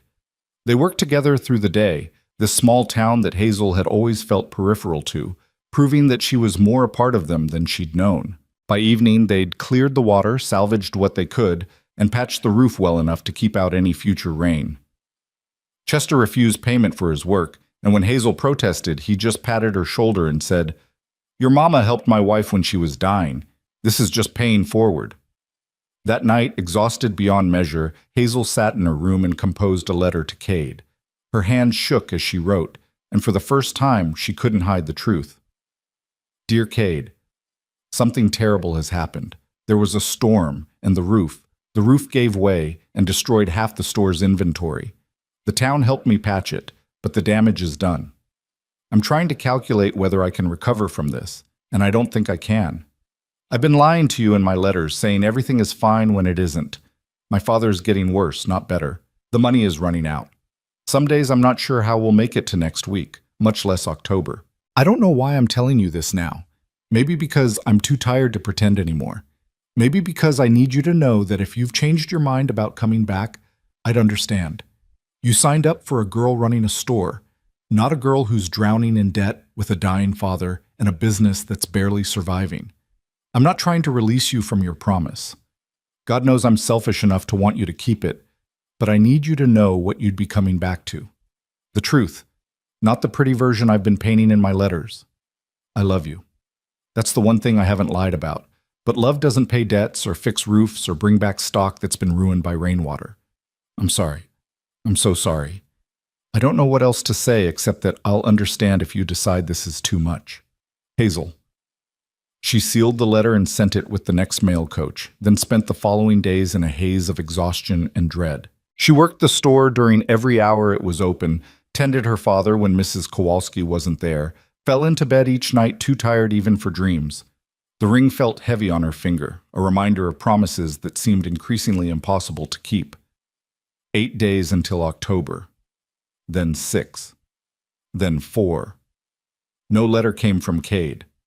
The silence stretched, and with each passing day, Hazel felt something inside her harden. He'd gotten her letter, realized what a mess he'd be inheriting, and decided to cut his losses. She couldn't blame him. What sane man would choose this life? A dying father-in-law, a failing business, a woman who couldn't even keep a roof over her head. She should take off the ring, should pack it away, add it to the box of broken dreams, and move on. But her fingers wouldn't obey. Every time she reached to slide it off, something in her chest clenched so hard she couldn't breathe. 3 days until October. Hazel was restocking the shelves, what little stock remained, when the bell chimed. She turned, expecting a customer, and found herself facing a tall man in a fine suit, his face weathered but genteel, a businessman's shrewdness in his eyes. "Miss Wren?" he said, removing his hat. "My name is Theodore Blackwood. I own the Mercantile in Blackwater, and I've been keeping an eye on your operation here. I'd like to make you an offer." Hazel's stomach dropped. She knew what was coming before he said it. "Your store is in trouble," Blackwood continued, not unkindly. "I've seen the invoices. You're 3 months behind with the wholesaler, and after that storm, you're in no position to recover. I'd like to buy you out, absorb your remaining inventory, take over the building, settle your debts. You'd be free and clear, able to take care of your father without this burden dragging you down." "This was my mother's store," Hazel said quietly. "It's all I have of her." "I understand, but your mother wouldn't want you to drown with it." Blackwood's voice was gentle, persuasive. "I'll give you a fair price, more than fair actually, because I admire what you've tried to do here. Enough to pay off your debts and have a cushion left over. You could start fresh somewhere else without all this weight on your shoulders." He named a figure. It was generous, she had to admit. More than she'd expected. Enough to clear her debts, pay for her father's care for months, maybe even start over somewhere new. All she had to do was let go, admit defeat, surrender the last piece of her mother's legacy and the only life she'd ever known. "I need time to think," she managed. "Of course. But I'll need an answer soon. I have other opportunities I'm considering. Shall we say 3 days, October 1st? He smiled, not unkindly. "Think about it, Miss Wren. Sometimes the bravest thing we can do is know when to let go." After he left, Hazel stood in the store that had been her entire world for 20 years, looking at the shelves her mother had built, the counter where her mother had taught her arithmetic, the window where her mother used to place fresh flowers every morning. If she sold, all of that would be gone, erased, replaced by Theodore Blackwood's efficient mercantile operation. But if she didn't sell, she'd lose it anyway. The math was inescapable. She couldn't make enough to survive, let alone pay her debts. The store was already dying. Blackwood's offer was just acknowledging what she'd been refusing to admit. That evening, Hazel sat beside her father's cot and told him about the offer.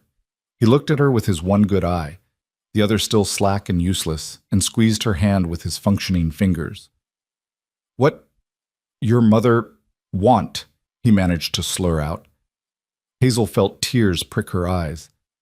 "I don't know, Papa. I think she'd want me to be happy, but I don't know what that looks like anymore." 2 days until October.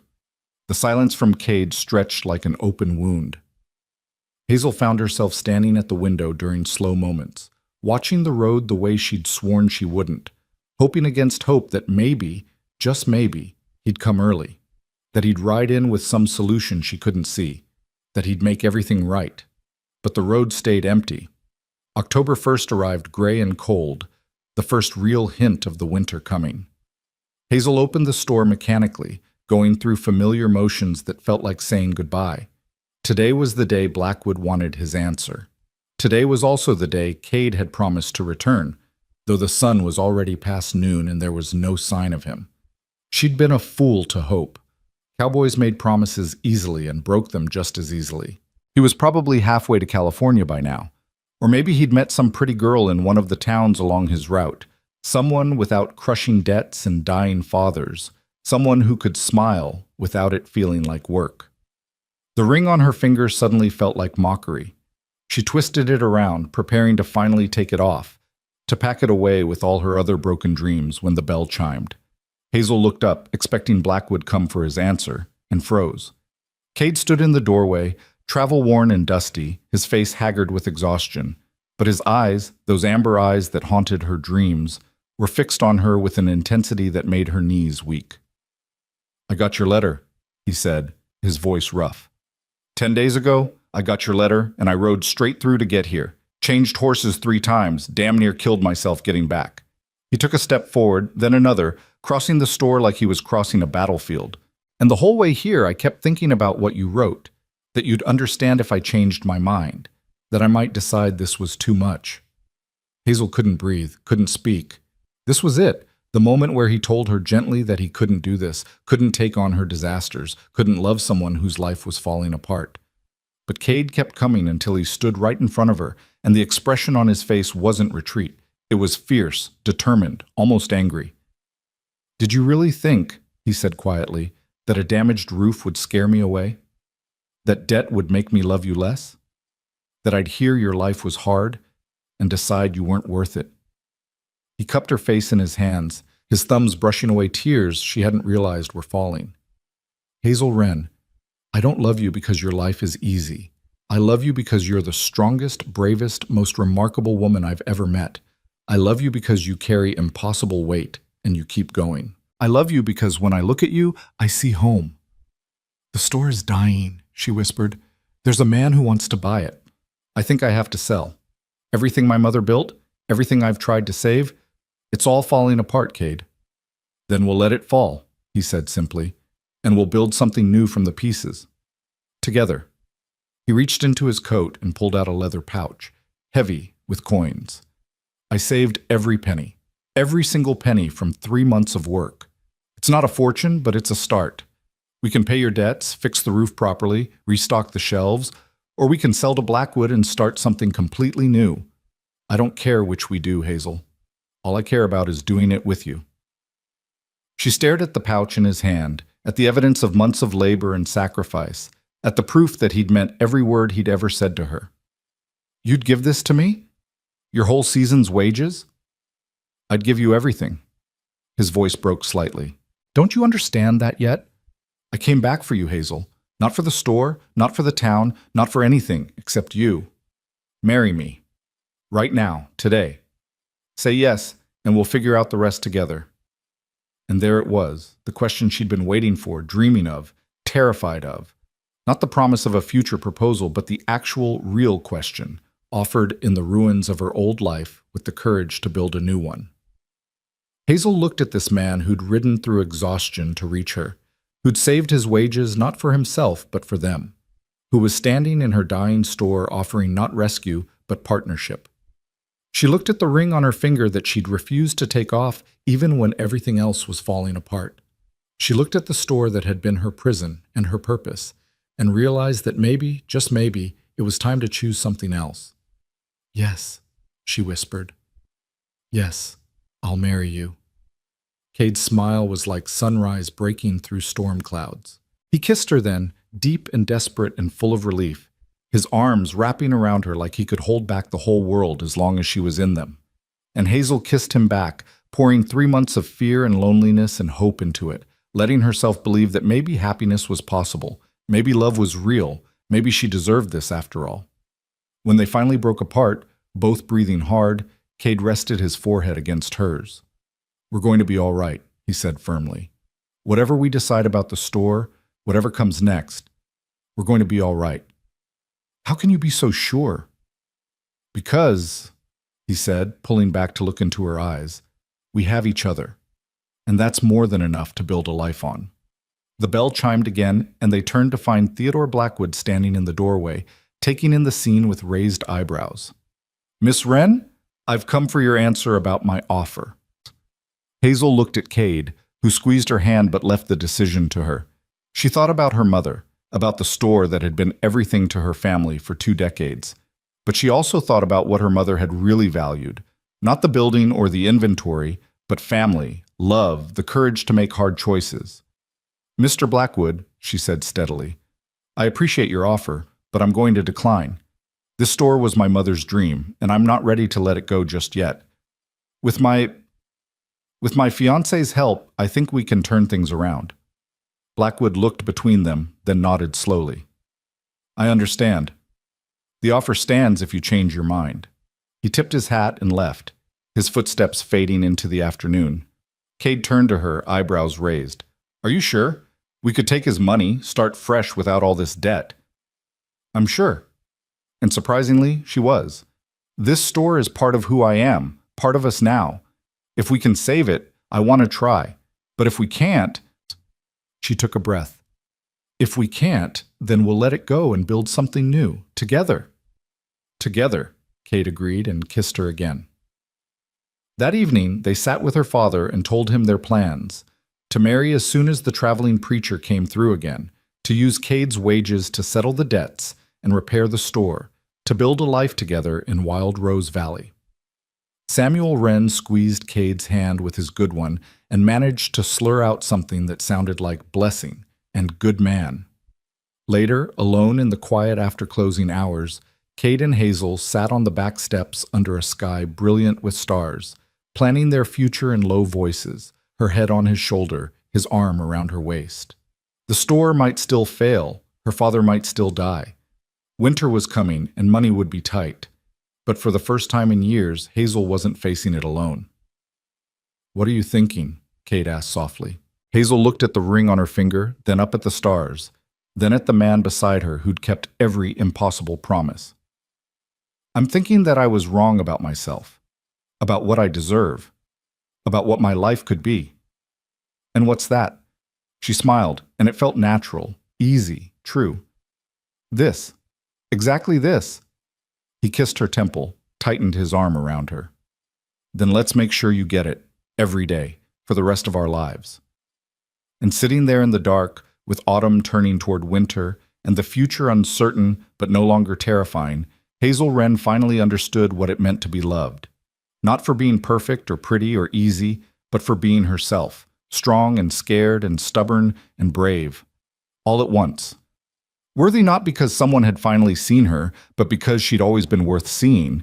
She just hadn't believed it until Cade Turner walked into her store and refused to look away. The traveling preacher arrived in Wild Rose Valley on a Tuesday morning, 3 weeks after Cade's return, driving a wagon painted with faded scripture verses and pulled by a mule that looked as tired as he did.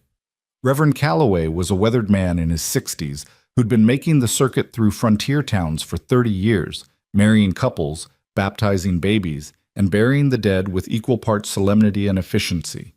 He'd married Hazel's parents 23 years ago in this same town, and when Hazel approached him about conducting a wedding, his creased face broke into a genuine smile. "Rebecca Wren's girl," he said, clasping her hands warmly. "I remember your mother. Fine woman, strong faith. She'd be happy to see you settled." His eyes moved to Cade, standing protectively close to Hazel's side. This the young man? Cade Turner, sir. Cade extended his hand. I'd be honored if you'd marry us. How long you known each other?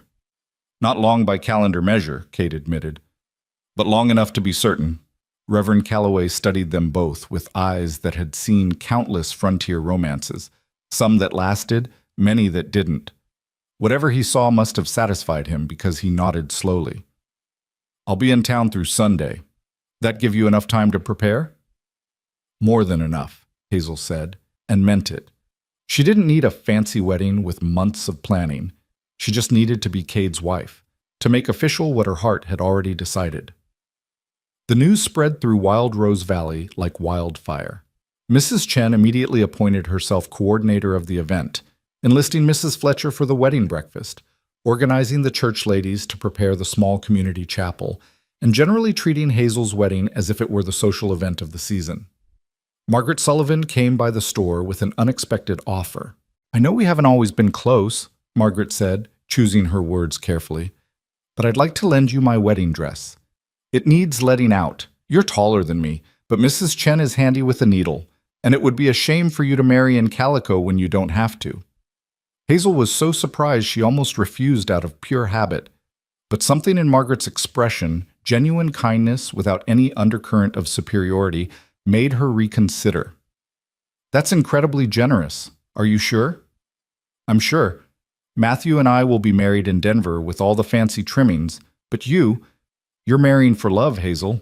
Real love. The kind that rides through exhaustion and saves wages and shows up when it promises to. Margaret's voice softened. That's worth celebrating properly. So Hazel found herself standing in Mrs. Chen's parlor while the older woman pinned and tucked Margaret Sullivan's cream-colored dress, letting out the bodice and adding length to the hem with carefully preserved lace from Mrs. Chen's own wedding dress. The result was simple but lovely, elegant in its plainness, and when Hazel looked at herself in Mrs. Chen's full-length mirror, she barely recognized the woman looking back. You see? Mrs. Chen said softly, standing behind her. Beautiful. Always were. Just needed someone to help you see it. The days leading to Sunday passed in a blur of preparation and work. Cade threw himself into repairing the store with an energy that bordered on possessed. He patched the roof properly this time, replacing rotten boards and sealing every leak. He reorganized the stockroom, built new shelves to replace the water-damaged ones, and repainted the exterior with paint he'd bought with part of his wages. Chester Malloy and the Morrison boys helped, refusing payment but accepting Hazel's tearful gratitude. The store itself began to transform. Cade used the rest of his wages to settle the debt with the wholesaler and place a new order. Conservative, practical, but enough to fill the shelves again. He kept meticulous records in the ledger, his neat handwriting appearing beside Hazel's cramped script, their two styles merging on the page the way their lives were merging in reality. You're good at this, Hazel observed one evening, watching him calculate margins and compare supplier prices. The business side of things. I thought you were just a cowboy. Cade looked up from the ledger with a slight smile. My father ran a ranch, remember? Before it failed, I spent years watching him manage stock and negotiate deals. I know numbers. He reached across the table and took her hand. We make a good team, you and I. You know the customers, the community, what people need. I know the business operations, the supply chains, how to make the numbers work.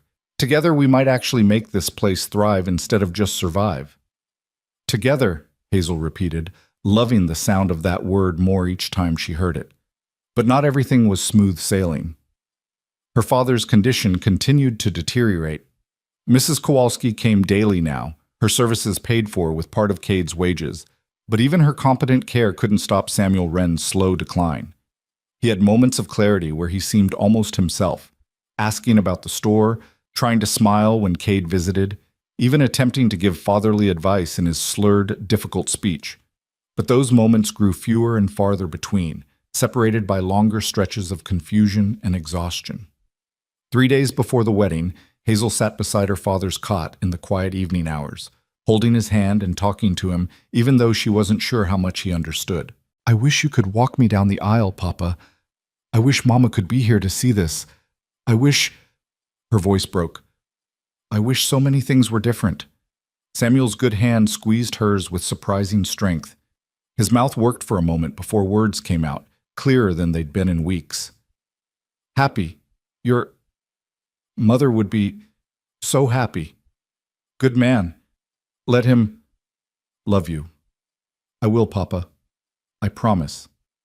Not your fault, he continued, each word a struggle. Store. My drinking. All my fault. You were good daughter. Best daughter. Tears leaked from his eyes. Sorry. So sorry. Hazel laid her head on his chest and cried, feeling his good hand stroke her hair with trembling fingers, offering what comfort he could. When Mrs. Kowalski arrived for her shift, she found them like that and quietly withdrew to give them privacy. That night was the last time Samuel Wren spoke in complete sentences, and Hazel was grateful beyond measure that those final clear words had been absolution. Sunday arrived cool and bright, autumn asserting itself with golden light and air that tasted like wood smoke. Hazel woke before dawn in her small room above the store, her wedding dress hanging on the wardrobe door like a ghost of better things. She sat on her bed for a long moment, touching the pearl ring on her finger, thinking about the girl she'd been 4 months ago, plain, resigned, certain her life would be nothing but duty and survival. That girl was gone. In her place was a woman who'd learned she could be loved, could be chosen, could be seen as beautiful by someone whose opinion actually mattered to her. The transformation still felt fragile, like something that might shatter if she examined it too closely, but it was real. Cade had made it real. Mrs. Chen and Mrs. Fletcher arrived at 8 to help her dress, fussing over her hair and the fit of the dress, chattering about the breakfast waiting at the boarding house and how the whole town planned to attend the ceremony. Margaret Sullivan came too, ostensibly to see her dress, but really, Hazel suspected, to be part of something genuine after so many months of planning her own elaborate society wedding. You look beautiful, Hazel, Margaret said quietly as Mrs. Chen finished pinning Hazel's hair into a soft arrangement with wildflowers woven through it. Cade's request, apparently, passed through Mrs. Chen. Really, truly beautiful. I'm glad I was wrong about him. Wrong about what? I thought he'd break your heart. Margaret's smile was rueful. Instead, he fixed it. That's rare, you know. Hold on to it. I intend to. The chapel was small, barely more than a one-room building with rough-hewn pews and a simple cross on the wall. But someone, probably Mrs. Chen's doing, had filled it with autumn flowers and late-blooming wildflowers. The whole town seemed to have turned out, packing the pews and spilling out the door. Old Chester Malloy was there, and Doc Winters, and the Chen family in their Sunday best, and the Morrisons, and even Theodore Blackwood offering a respectful nod when Hazel entered. But Hazel barely saw any of them. Her eyes found Cade standing at the front beside Reverend Calloway, and the rest of the world faded to insignificance. He wore a new suit, or new to him anyway, probably bought or borrowed from somewhere, and he'd shaved and tamed his hair, though one stubborn curl still fell across his forehead. But it was his expression that stopped her heart, pure, undiluted joy mixed with something that looked almost like awe. She walked down the aisle alone because her father couldn't manage it, and somehow that felt right. She'd been walking alone for years. But this time, she was walking toward something instead of just through it, toward Cade, toward partnership, toward a life that might actually include happiness. When she reached him, Cade took both her hands in his and mouthed, "Beautiful," and Hazel had to blink back tears to keep her vision clear. Reverend Calloway's voice carried through the small chapel, reading the familiar words about marriage and partnership and covenant. But when he reached the vows, he paused and looked at them both seriously. "I've married a lot of couples in my time," he said, departing from the script. "Some for land, some for convenience, some because it was expected. But every now and then, I get to marry 2 people who found something real, something worth fighting for. That's what I see here today." He turned to Cade. "Young man, do you promise to honor this woman, to stand by her in hardship and joy, to be her partner in all things, for as long as you both shall live?" "I do," Cade said, his voice strong and certain. "I promise all of that, and more." "And Hazel," Reverend Calloway continued, "do you promise to honor this man, to trust him with your heart, to build a life together, for as long as you both shall live?" Hazel looked into Cade's amber eyes and saw her entire future reflected there. Challenges and triumphs, ordinary days and extraordinary moments, all of it made bearable and beautiful by the presence of the man standing before her. I do. With everything I am, I do. Then by the authority vested in me, I pronounce you husband and wife. Young man, you may kiss your bride. Cade pulled her close and kissed her thoroughly, not chastely, drawing laughter and a few scandalized gasps from the assembled crowd. When he finally released her, his smile was absolutely triumphant. Mine, he whispered against her lips. Finally, mine. Finally ours, she corrected, and kissed him again. The wedding breakfast at Mrs. Fletcher's boarding house was a raucous, joyful affair, with more food than seemed possible for a town this size to produce. There was roast chicken and ham, fresh bread and butter, 3 kinds of pie, and a small wedding cake that Mrs. Chen had somehow managed to conjure. People came up to offer congratulations, to shake Cade's hand, to kiss Hazel's cheek, and tell her how happy they were for her. You did good, girl, Chester Malloy said, clasping her shoulder with a gnarled hand. Your mama would be proud. Doc Winters pulled Cade aside for a quiet word that Hazel couldn't hear, but when Cade returned to her side, his expression was somber. He says your father doesn't have long. Maybe weeks, maybe days. I'm sorry, Hazel. The news should have devastated her, but somehow it felt like relief mixed with sadness. Her father had been dying by inches for years, first from grief, then from drink, finally from his stroke. Death would be mercy at this point, release from a body that had become a prison. Then we'll make sure he's comfortable. That's all we can do. They spent their wedding night in Hazel's small room above the store because they couldn't afford to go anywhere else and wouldn't have wanted to even if they could. Samuel Wren slept in the back room with Mrs. Kowalski watching over him. The store was quiet, settled, waiting for morning. Hazel stood by the window in the borrowed nightgown Mrs. Chen had provided, looking out at the darkened street, feeling the weight of the day settling over her. She was married. Hazel Wren, no, Hazel Turner now, was married to a man who loved her, who'd chosen her, who'd proven over and over that he meant every promise he made. Having second thoughts? Cade asked softly from where he sat on the bed, watching her. She turned to face him, this man who was now her husband, and shook her head. No second thoughts. Just trying to believe it's real, that this isn't some dream I'll wake up from tomorrow. He stood and crossed to her, pulling her into his arms. It's real. I'm real. He gestured to the room, the store below, the life they were building. All of it is real. And tomorrow we wake up together and we keep making it real day by day. Day by day, she repeated, and let him lead her to bed, to the beginning of their life as husband and wife, to the physical expression of everything they'd promised each other in words. The weeks that followed established new rhythms. Cade proved to be everything he'd promised, a partner in every sense. He rose early to help open the store, spent his days serving customers with the same quiet courtesy he'd shown Hazel that first evening, and closed each night by reviewing the ledgers with her, planning their next moves, strategizing how to grow the business. They worked side by side, learning each other's habits and quirks, developing the comfortable shorthand of couples who functioned as a unit. Mrs. Chen taught Cade how to deal with the particular demands of the Chinese community in Wild Rose Valley, customers Hazel had served for years but never fully understood. Doc Winters showed him which medicinal supplies to keep in stock and in what quantities. Chester Malloy introduced him around to the ranchers who came to town quarterly for supplies, building relationships that would matter when it came time to secure large orders.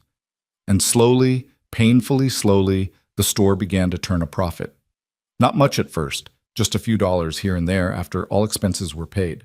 But those few dollars went into a jar that sat on a shelf in their bedroom, marked Future in Hazel's careful script. The jar filled slowly, but it filled. Samuel Wren lingered longer than Doc Winters predicted, as if his body refused to surrender even when his mind had largely left. There were still good days when his eyes would track Hazel as she moved around his room, when he'd squeeze Cade's hand in what might have been gratitude or blessing.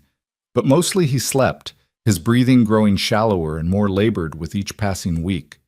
Hazel sat with him every evening, reading aloud from the Bible or her mother's favorite poems, telling him about the store and the town and how well Cade was fitting in. Whether he heard or understood didn't matter. She needed to say the words, needed to fill the silence with something other than the sound of his dying. It was Cade who found her one night sitting beside her father's cot, tears streaming silently down her face while Samuel slept on, oblivious. He didn't say anything, just pulled up a chair beside her and took her hand, sitting vigil with her in the lamplit dimness. "I should be relieved," Hazel whispered finally. "He's been gone for so long anyway. This will just make it official. But I keep thinking about who he was before Mama died. The father he used to be." "You can mourn both," Cade said quietly. "The father you lost to grief and the father you're losing to death. Both losses are real."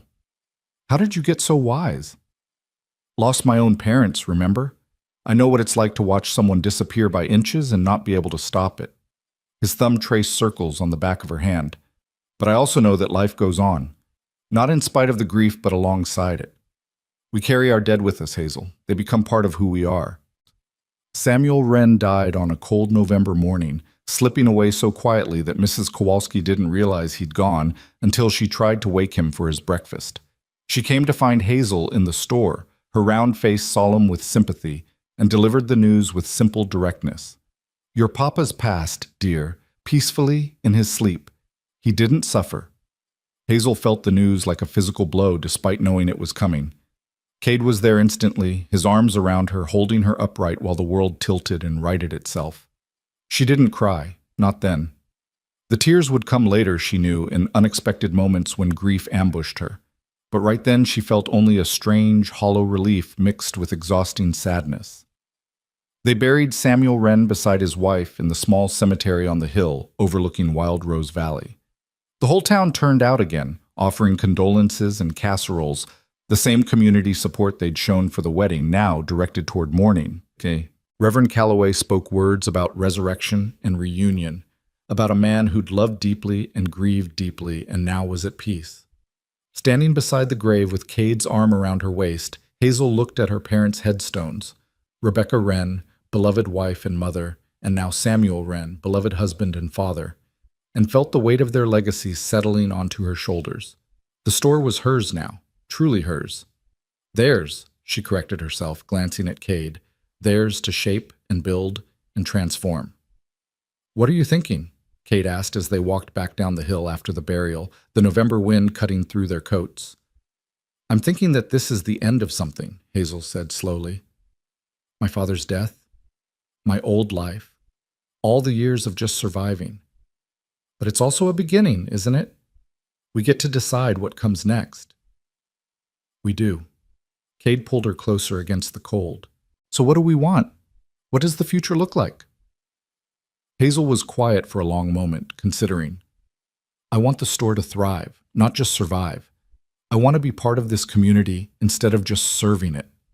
I want—" She paused, then continued more softly. "I want children someday. A family. I want our children to grow up knowing they're loved, that they matter, that they're beautiful regardless of what the world tells them." Cade stopped walking and turned her to face him, his hands cupping her face with infinite gentleness. "Then that's what we'll build. All of it. Together." The winter months tested them in ways the summer and fall hadn't. Business slowed as the weather turned brutal, and customers stayed home unless they absolutely needed supplies.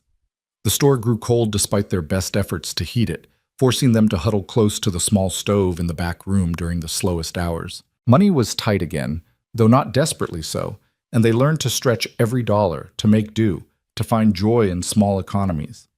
But they also learned each other. Learned that Cade was grumpy before his morning coffee, but sweet after. Learned that Hazel had nightmares sometimes and needed to be held without questions. Learned to fight fair when they disagreed about store decisions or how to manage their meager budget. Learning that marriage meant negotiation and compromise, and sometimes just agreeing to trust the other person's judgment. "You're stubborn," Cade said one evening after a particularly spirited debate about whether to extend credit to the Morrison family, who'd fallen on hard times. "You're soft-hearted," Hazel countered. "We can't afford to extend credit to everyone who asks." "But the Morrisons helped us rebuild after the storm. Doesn't that mean something?" Hazel sighed, recognizing truth when she heard it. You're right. We'll extend them credit. But only this once, and only because they helped us when we needed it. We can't make this a habit. Agreed. Cade pulled her into his lap, kissing her temple. See? We're learning to work together. We'd better be. We're stuck with each other now. Stuck is the wrong word, he murmured against her hair. Blessed, chosen, lucky, but never stuck. Christmas came, and they scraped together enough money for small gifts, a new ledger for the store, a warm scarf for Cade, a shawl for Hazel that he'd traded work at the livery stable to afford. They spent Christmas morning in bed later than usual, luxuriating in the rare freedom of keeping the store closed for a holiday, then opened it for a few hours in the afternoon for customers who needed last-minute supplies. Mrs. Chen brought them dinner, a roasted goose and all the trimmings, and stayed to eat with them, filling the store's back room with laughter and stories about her grandchildren and gentle questions about when Hazel and Cade might start their own family. Hazel blushed but didn't discourage the speculation. It was too soon yet. They'd only been married 2 months, but the seed of the idea had been planted and was growing. January brought word that Theodore Blackwood's mercantile in Blackwater had burned down, a complete loss. The news sent ripples through the frontier merchant community, and suddenly Hazel and Cade found themselves receiving orders from customers who'd previously made the trip to Blackwater for their supplies. It wasn't a fortune, but it was significant, enough to refill the future jar and start thinking seriously about expansion. We could add another room, Cade suggested one evening, sketching plans in the margin of the ledger. Expand the dry goods section.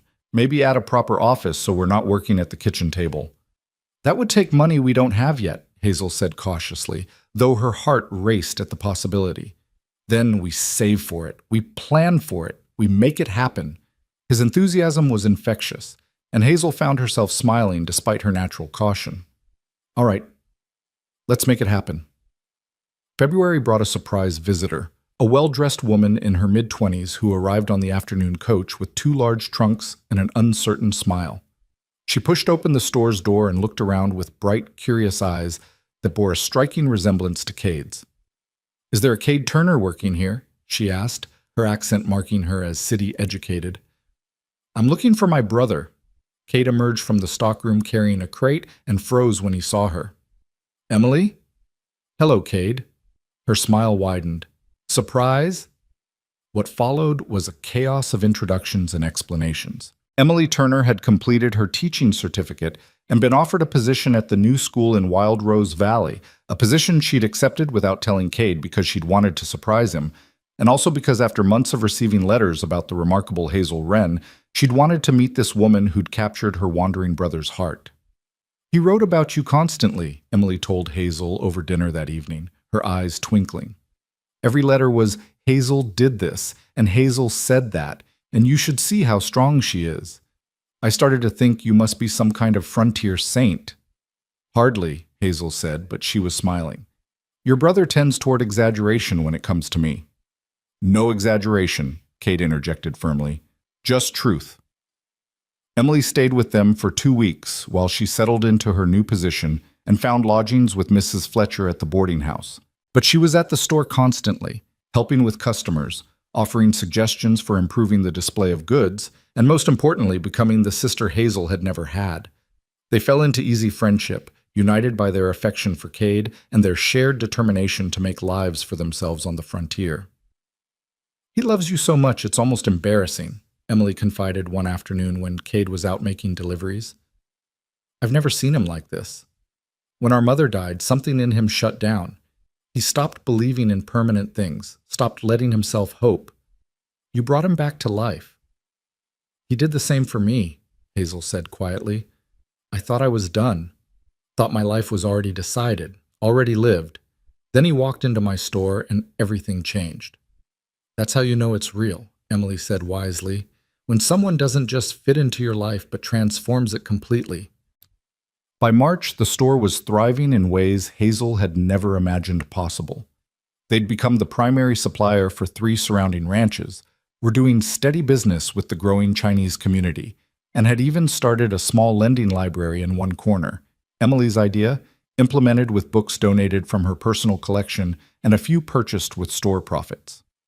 The future jar was nearly full, and Cade had started pricing lumber for the expansion. But the real transformation wasn't in the store's profits or the building's improvements. It was in Hazel herself. She caught glimpses of it in mirrors, the way she stood straighter now, smiled more readily, met people's eyes instead of looking away. The way she'd stopped apologizing for taking up space, stopped assuming people's kindness was pity. She was learning, slowly and incompletely, to see herself the way Cade saw her, as someone worthy of love, of happiness, of a life that was more than mere survival. One evening in late March, she was restocking shelves when she became aware of Cade watching her from the doorway, his expression soft and wondering. She turned to face him, self-conscious under his gaze. "What?" "Nothing, just looking at my wife and marveling that I get to keep her." He crossed to her, pulled her into his arms despite the impropriety of doing so in the store where anyone might walk in.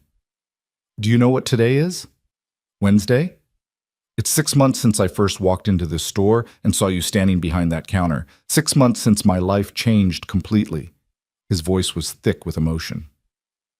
"Thank you for taking a chance on me, Hazel. Thank you for believing we could build something beautiful out of very little." "We did build something beautiful," she corrected, "and we're not done yet." "No," he agreed, his hand moving to rest on her still flat stomach with pointed meaning. "We're definitely not done yet." Hazel's breath caught. They'd been trying for the past 2 months, hoping and not quite daring to hope. "Cade, I don't know for sure, but maybe." His eyes searched hers, full of tentative joy. "Maybe?" "Maybe," she admitted, and watched his face transform with happiness, so pure it made her chest ache. That night, lying in their bed with Cade's arm around her, and his hand still resting protectively on her stomach, Hazel thought about the girl she'd been just 6 months ago. The girl who'd believed beauty belonged to other women, who'd resigned herself to duty and survival, who'd thought love was something that happened to lucky people in stories but never in real life. That girl was gone, replaced by this woman who'd learned that beauty wasn't about perfect features or unmarked hands. It was about courage and resilience and the willingness to hope, even when hope seemed foolish. It was about being seen, really seen, by someone who looked past surfaces to the truth beneath. "What are you thinking about?" Cade murmured sleepily. "About how much has changed. How much I've changed." She turned in his arms to face him. "A year ago, if you'd told me I'd be married to a man who loves me, running a thriving store, possibly pregnant with our first child, I wouldn't have believed it. It would have seemed like impossible fantasy. And now? Now it's just my life. Our life." She smiled in the darkness. "Our beautiful, impossible, real life." "Beautiful, impossible, and real," Cade repeated, pulling her closer. "That's exactly what it is. And tomorrow, we wake up and keep building it, day by day, the way we always have." "Day by day," Hazel agreed, and let sleep claim her, secure in the knowledge that she was no longer facing her days alone, no longer simply surviving them, but actually living, fully, deeply, joyfully living, in the life she and Cade were building together. Spring arrived tentatively, then with sudden conviction, flooding Wild Rose Valley with wildflowers and possibilities. Hazel's suspicions about pregnancy were confirmed by Doc Winters in early April, and the news transformed everything once again. Cade became almost comically protective, refusing to let her lift anything heavier than a teacup, insisting she rest every afternoon, driving her to distraction with his hovering until she finally had to sit him down and explain firmly that women had been having babies while running businesses since the beginning of time, and she had no intention of becoming an invalid for 9 months. "I'm trying to take care of you," he protested, looking genuinely wounded. "I know, and I love you for it, but I need you to trust that I know my own body, my own limits." She took his hands in hers, softening her tone. "This baby is a blessing, not an illness. Let me work. Let me live. Just stay close in case I need you." "I'm always close," he promised, and proved it by staying within arm's reach whenever possible, a constant warm presence that Hazel found herself leaning into more than she'd expected. Emily was ecstatic about becoming an aunt, immediately beginning plans to knit booties and blankets, pestering them about names, speculating about whether the baby would have Cade's eyes or Hazel's determination. Mrs. Chen organized the town women to prepare a layette, and suddenly Hazel found herself the recipient of more kindness and attention than she'd received in her entire life. It was overwhelming and wonderful and occasionally suffocating, but mostly it made her realize how much she'd become part of this community instead of just existing on its edges. The store expansion began in May. Cade and Chester Malloy, along with the Morrison boys, whose debt had been paid in full with help from their good harvest, worked through the lengthening days to add a proper stockroom and a small office with a real desk and filing cabinets Cade had ordered from a catalog. The sound of hammering and sawing became the soundtrack to Hazel's days, a constant reminder that they were building something permanent, something that would last beyond them. "This will be for our children," Cade said one evening, showing her the new sign he'd commissioned. It read, "Turner and Wren General Goods," in fresh black paint on a white background, professional and proud. "When they're old enough, they'll work here beside us. They'll learn the business, learn to serve the community, learn what it means to build something with your own hands." "You're assuming they'll want to," Hazel said, but she was smiling. "What if they want to be teachers like Emily, or doctors, or cowboys like their father used to be? Then they'll be whatever they want to be because we'll give them that choice." Cade's hand found her still small belly, his touch gentle and reverent. "But they'll always know this place exists, that their parents built something out of love and determination and refusing to give up when things got hard." The new sign went up on a bright June morning, and half the town showed up to watch, cheering as Cade and Chester hoisted it into place above the door. Mrs. Fletcher brought lemonade, Mrs. Chen brought cookies, and someone suggested a grand reopening celebration for the expanded store. Within hours, plans were underway for a community event that kept growing in scope until it threatened to become the social highlight of the summer. "This is getting out of hand," Hazel said to Emily, watching Mrs. Chen and Mrs. Fletcher argue good-naturedly about whether to serve beef or pork at the celebration supper. "Let them have their fun," Emily advised. "They love you, Hazel, both of you. This town has watched you transform from a lonely girl barely holding on to a thriving businesswoman expecting her first child. They want to celebrate that. Let them." So Hazel let them, and on a warm Saturday in late June, Turner and Wren General Goods held its grand reopening with bunting and music and more food than seemed possible for a town this size to produce. Nearly everyone in Wild Rose Valley attended, along with folks from neighboring settlements who'd heard about the improvements and wanted to see for themselves. They toured the expanded space, admired the new fixtures, exclaimed over the improved organization and the lending library that was Emily's pride.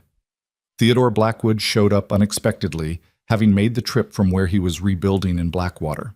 He shook Cade's hand warmly and pulled Hazel aside for a private word. "I'm glad you didn't sell to me," he said with genuine warmth. "Watching what you've built here, what you've become. This is what frontier enterprise should look like. Community-focused, personal, built on relationships rather than just profit.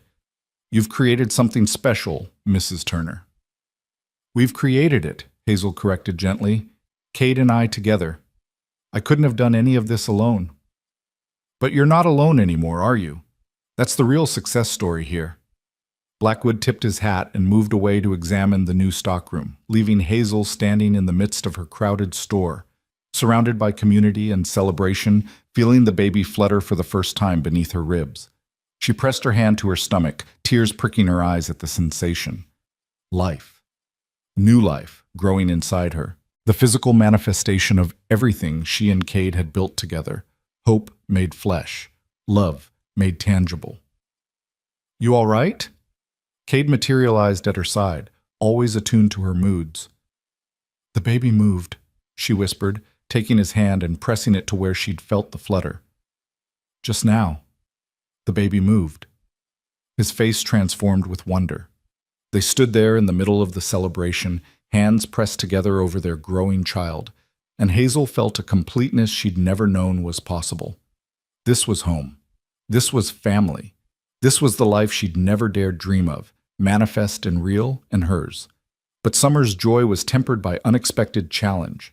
In July, a bank panic in the East sent ripples through even small frontier communities. Credit tightened. Customers who'd been paying on account suddenly found themselves unable to pay at all, and several of the ranches that had been steady customers had to reduce their orders drastically. Within weeks, the careful prosperity Hazel and Cade had built began to erode. "We're going to be all right," Cade said firmly when Hazel presented him with the increasingly desperate numbers. "We have savings. We have stock. We'll tighten our belts and weather this like we've weathered everything else." "But the baby's coming in 3 months. We need money for Doc Winters, for supplies, for—" "We'll have it." His certainty was absolute. "Trust me, Hazel. We've built something strong enough to survive this." She wanted to believe him, but the numbers told a different story. By August, they'd had to dip into the future jar twice to make ends meet. Hazel went back to skipping meals, though Cade noticed immediately and forced her to eat, threatening to sit on her if necessary until she finished every bite. They let Mrs. Kowalski go with regret and generous severance, taking on the full burden of the store themselves. The hours grew longer, the work harder, the margins thinner. And through it all, Hazel's body continued its inexorable transformation. She grew round and ungainly, her back aching constantly, her ankles swelling in the summer heat. She couldn't stand for long periods anymore without getting dizzy, couldn't lift or carry the way she used to. Cade took over more of the physical work, but there were simply tasks only she could do: managing the books, dealing with difficult customers, making the hundreds of small decisions that kept the store running. "I feel useless," she said one evening in late August, frustrated to tears by her own limitations. "You're creating a human being," Cade reminded her gently. "That's the least useless thing anyone could possibly do. Everything else is secondary." "But what if we lose the store?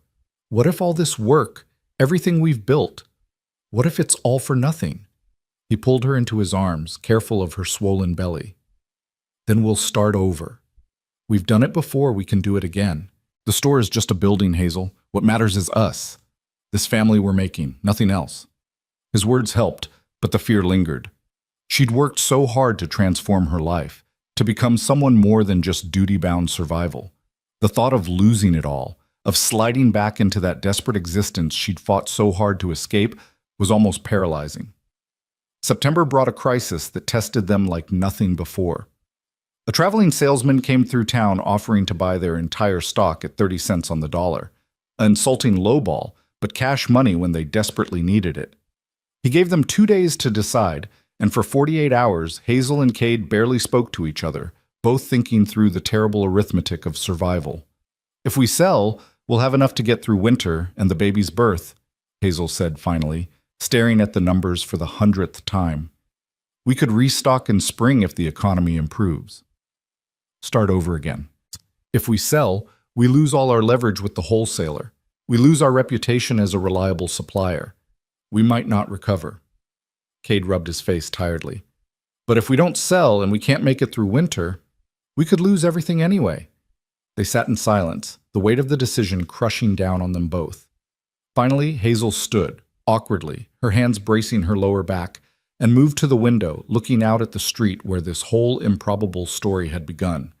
The street where Cade had first ridden into town, the window where their eyes had met across impossible distance. "No," she said quietly. "We don't sell." "Hazel, we don't sell," she repeated more firmly, turning to face him. "You told me once that we'd built something strong enough to survive. I'm choosing to believe that. I'm choosing to bet on us, on what we've created together. If we lose, at least we'll lose fighting for something we believe in." Cade studied her face for a long moment, then slowly smiled. "All right then, we fight. Together." They sent the salesman away the next morning with a polite refusal, and Hazel felt simultaneously terrified and liberated by the decision. They were betting everything on their own determination, their own partnership. It was reckless and probably stupid and absolutely necessary. The next weeks were brutal. They cut expenses to the bone, no luxuries, no waste. Every penny accounted for and stretched as far as it would go. Emily helped by working in the store for free during her hours off from teaching. Chester Malloy and the Morrison boys spread word among the ranchers that Turner and Wren was the place to do business, that Cade and Hazel were good people worth supporting.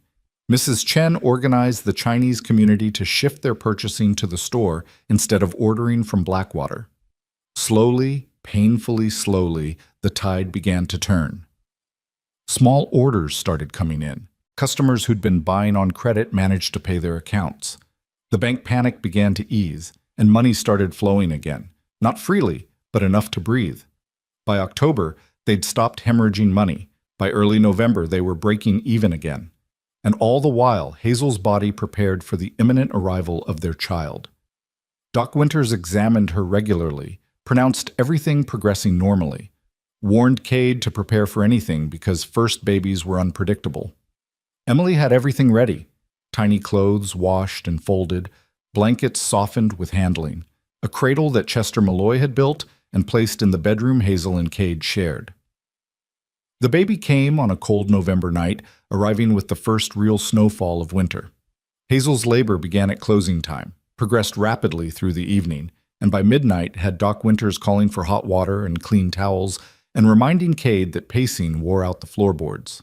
Emily sat with Hazel through the worst of it, holding her hand and talking her through contractions with the calm efficiency of someone who'd seen her mother through multiple births before their parents died. Cade was allowed in the room only between contractions, looking terrified and awed and completely helpless in the face of what his wife was enduring. Hazel found his fear oddly comforting, proof that this was real, that it mattered, that they were in this together even when he couldn't share the physical burden. "I'm right here," he kept saying, kneeling beside the bed during the brief respites between pains. "I'm not going anywhere. You're doing so well, Hazel. You're so strong." "Tell me, again," she gasped as another contraction built. "Tell me again why we thought this was a good idea." "Because we're creating someone who's going to be even more amazing than you," he said, and there was such absolute conviction in his voice that Hazel almost believed him. The baby arrived just after 3 in the morning, sliding into Doc Winters' waiting hands with a lusty cry that announced her displeasure with the cold world she'd just entered. A girl. They had a daughter. "Small but healthy," Doc Winters pronounced, wrapping the baby in blankets before placing her on Hazel's chest. "Good color, good lungs, all fingers and toes accounted for." "You did well, Mrs. Turner." Hazel looked down at the tiny, red, furious creature on her chest and felt something in her heart expand so rapidly it was almost painful. This was her daughter, hers and Cade's. This small person who hadn't existed 9 months ago was now the center of their entire universe. "She's perfect," Cade whispered, kneeling beside the bed with tears streaming openly down his face. "Hazel, she's absolutely perfect." "She's wrinkly and angry," Hazel said, but she was crying too. "And the most beautiful thing I've ever seen." They named her Rebecca, after Hazel's mother, with the middle name Grace because that's what she represented, the grace of new beginnings, of love that transforms, of hope that refuses to die. Rebecca. Grace Turner, weighing in at just over 6 pounds, with a shock of dark hair and her father's amber eyes, and a cry that could wake the dead. The next weeks passed in a blur of sleepless nights and overwhelming love. Rebecca proved to be a demanding baby, wanting to eat constantly, to be held constantly, to have the world organized according to her preferences at all times. Hazel, still recovering from childbirth, found herself more exhausted than she'd ever been in her life. More exhausted even than those terrible months after her mother died when she'd been running the store and caring for her father alone. But this exhaustion was different. This exhaustion came with purpose, with joy, with the profound satisfaction of nurturing new life. And more importantly, she wasn't alone. Cade took turns walking the floor with Rebecca at night, changed diapers with increasing competence, learned to soothe her when Hazel was too tired to function. Emily came by daily to help with the store, allowing Hazel to rest and nurse and slowly recover her strength. Mrs. Chen brought meals. Mrs. Fletcher offered advice. Chester Malloy carved a set of wooden blocks for when Rebecca got older. The community that had celebrated their wedding and their store's reopening now rallied around them as new parents, proving once again that Hazel belonged here, was valued here, was seen and known and loved here. Christmas came and went in a haze of baby care and grateful celebration. They'd made it. Against all odds, through economic crisis and personal challenge, they'd made it. The store was still standing, still operating, still theirs. They were poor but not desperate, stretched thin but not breaking. And they had Rebecca, this tiny, demanding miracle who transformed them from a couple into a family. "Look at her," Cade whispered one evening in late December, holding his sleeping daughter against his chest while Hazel sorted stock for the next day. "Look at what we made, Hazel. Isn't she the most magnificent thing you've ever seen?" "She is," Hazel agreed, though privately she thought Cade holding Rebecca was actually the most magnificent thing. This strong man made gentle by love. This former wanderer made permanent by commitment. This partner who'd kept every impossible promise. New Year's arrived with fresh snow and fresh hope. 1885 would be their year, Cade declared with characteristic optimism. The economy was recovering, their customer base was solid, and Rebecca would grow from helpless infant to slightly less helpless baby. They would continue building, continue growing, continue proving that love and determination could overcome almost anything.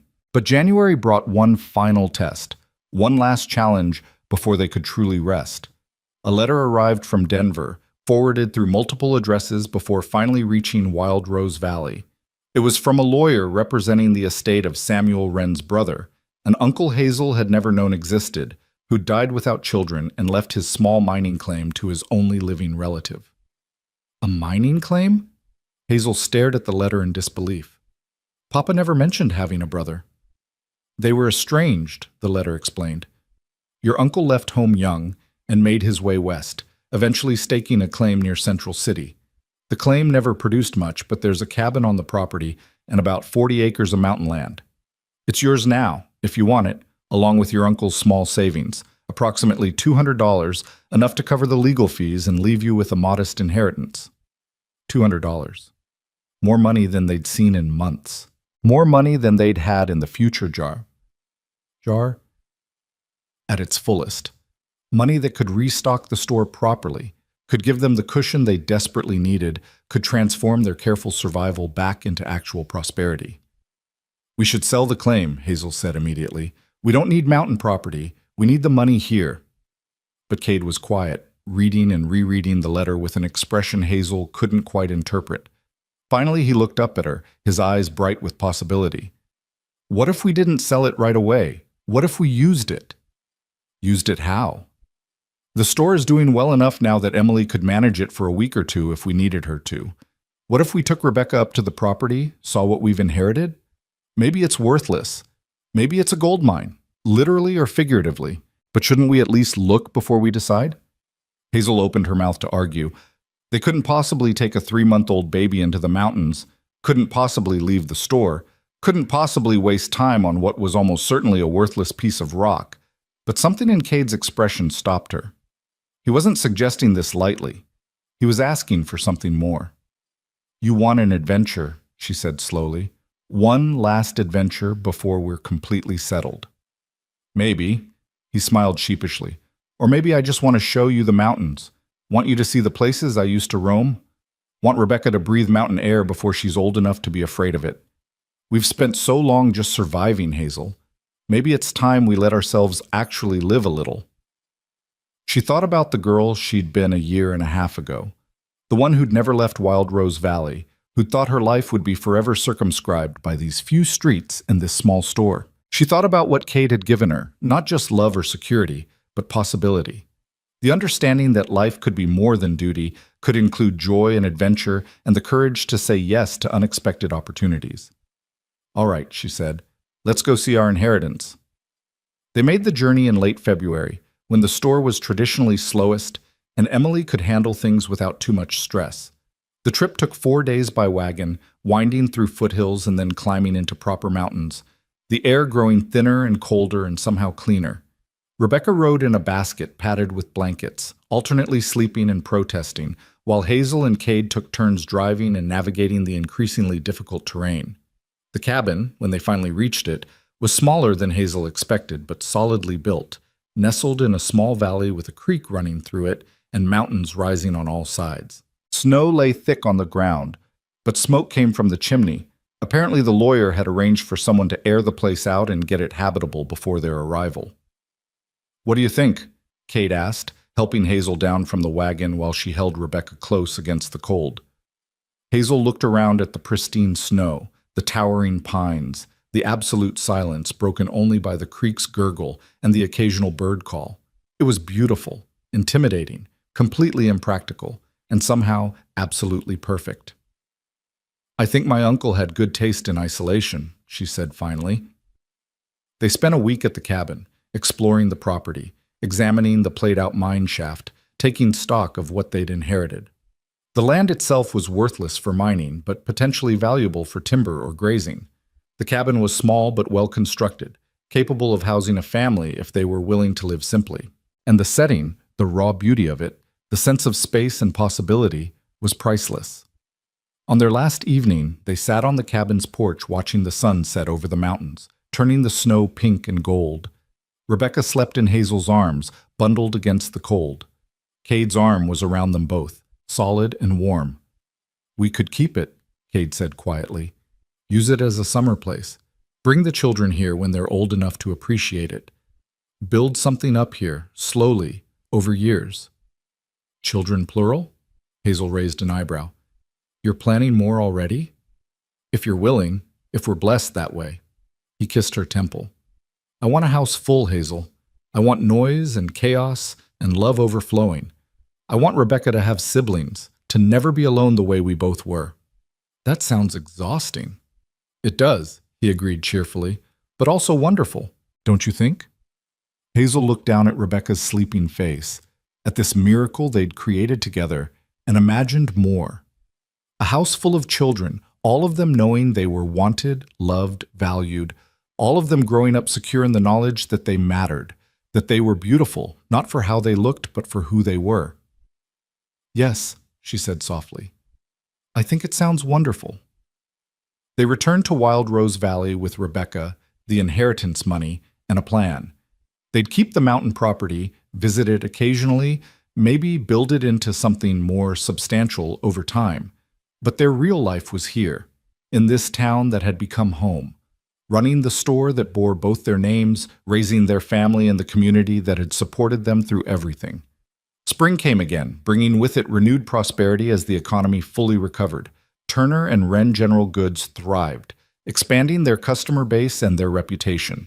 Emily's school grew, and she began courting a young teacher who'd come west from Boston. Chester Malloy retired from carpentry but still came around daily to hold Rebecca and dispense unsolicited advice. Mrs. Chen's grandchildren grew, and she started teaching Hazel how to cook proper Chinese food, something Cade appreciated enormously. By Rebecca's first birthday, Hazel was pregnant again, a pregnancy she recognized earlier this time, that she faced with more confidence and less terror. This baby would be born in autumn, and they'd already started planning the expansion of their living quarters to accommodate a growing family. "2 children by the time we've been married 3 years, Hazel said one evening, watching Cade play with Rebecca on the floor of their bedroom. "Mama would have been so happy." "She would have been proud," Cade corrected. "Proud of everything you've become, everything you've built." He looked up at her, his face serious. "Do you ever think about it? About where you were when we met versus where you are now?" "All the time." Hazel joined them on the floor, awkward with pregnancy but determined. "Sometimes I can barely remember that girl, the one who thought she was plain and unremarkable and destined for nothing but duty." "She wasn't plain," Cade said firmly, as he'd said 100 times before. "She was just waiting for someone to really see her. Maybe. Or maybe I was waiting to see myself." Hazel took his hand, pressed it to her growing belly where their second child kicked and turned. "You didn't just love me, Cade. You taught me how to love myself. How to believe I was worth loving. That's the real gift you gave me." He pulled her close as her belly would allow, and kissed her thoroughly, while Rebecca giggled and tried to climb on both of them. This was their life now, messy and chaotic and absolutely nothing like the lonely existence Hazel had imagined for herself. But it was real, and it was hers, and it was built on the foundation of a cowboy who'd walked into her store one hot afternoon and refused to see her as anything less than extraordinary. The new sign they'd commissioned for the store's second anniversary said it all. Turner and Wren General Goods, established 1883, family-owned, community-focused, built on love. Kate had wanted to add that last line, and though Hazel had protested it was too sentimental, too revealing, she'd ultimately agreed because it was true.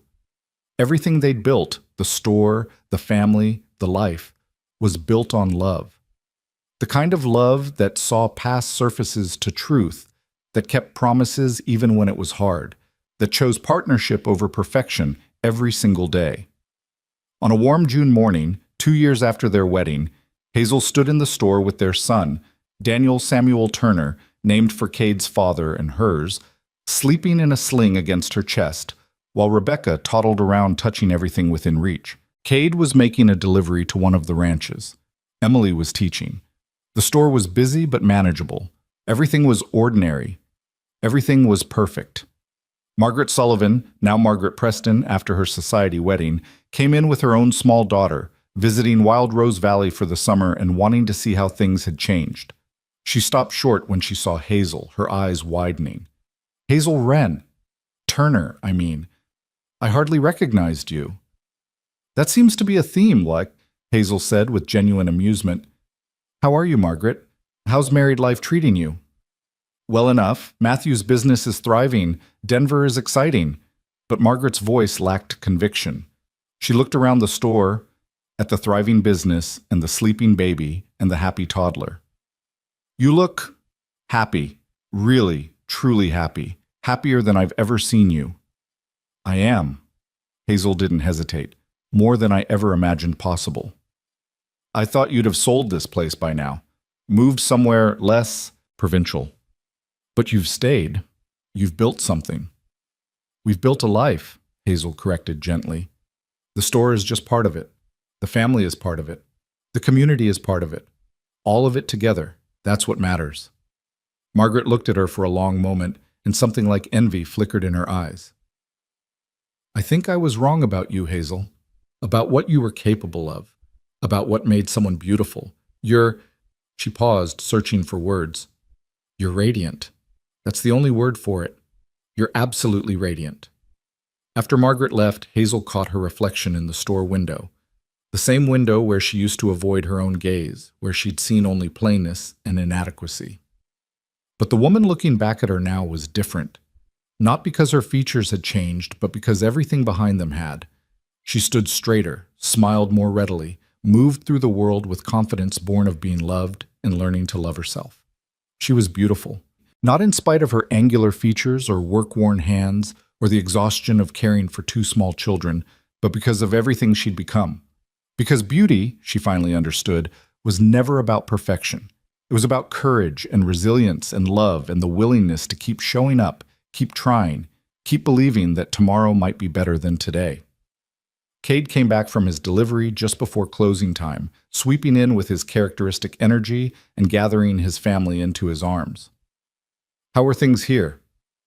"Busy. Good. Margaret Sullivan stopped by." Hazel smiled against his shoulder. "She said I was radiant." "You are." Cade pulled back to look at her, his amber eyes warm with absolute certainty. "You always have been. I just happened to be the first person who told you so." That evening, after the children were asleep and the store was locked, and they had the rare luxury of quiet time together, Hazel and Cade stood at their bedroom window looking out at Wild Rose Valley. The same view that had once seemed like a cage now looked like home, beloved, familiar, full of possibility. "Happy?" Cade asked, his arms around her waist, his chin resting on her shoulder. "More than I can say." Hazel leaned back against him, secure in his embrace. "Thank you." "For what?" "For seeing me. For coming back when you promised. For teaching me that I was worth loving. For building this life with me." She turned in his arms to face him. "For everything." Cade cupped her face in his hands, his touch gentle and reverent. "You gave me just as much, Hazel Turner. You gave me a home, a purpose, a reason to stop wandering and start building. You gave me everything that matters." He kissed her then, soft and deep and full of promise, The same promise he'd made that first evening over supper at the boarding house. The promise he'd kept through economic crisis and personal challenge and all the ordinary chaos of building a life together. The promise that they would face whatever came next as partners, as equals, as two people who'd chosen each other and kept choosing each other every single day. Outside, Wild Rose Valley settled into night. Somewhere in town, Emily was probably reading by lamplight in her room at the boarding house. Chester Malloy was likely sitting on his porch, smoking his pipe and remembering. Mrs. Chen was putting her grandchildren to bed with stories in Cantonese. Doc Winters was making his rounds. All the ordinary people living their ordinary lives in this small frontier town that had been Hazel's entire world and then had expanded to include so much more. The store they'd built would stand for decades, eventually passed down to Rebecca and Daniel and the 3 more children who would follow. The mountain property would become a summer retreat, a place where the Turner children learned to love the wild country their father had once roamed.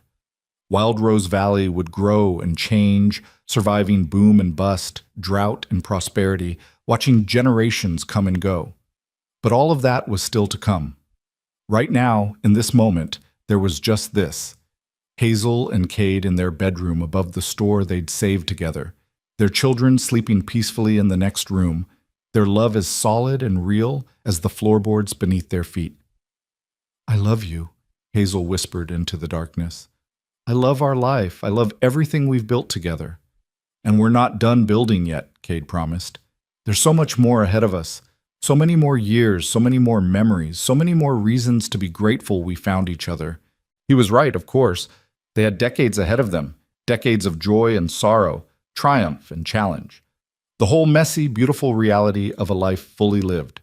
But they'd face it all together, the way they'd faced everything since that hot afternoon when a trail cowboy had walked into a failing general store and seen not a plain shopkeeper but a remarkable woman worth coming back for.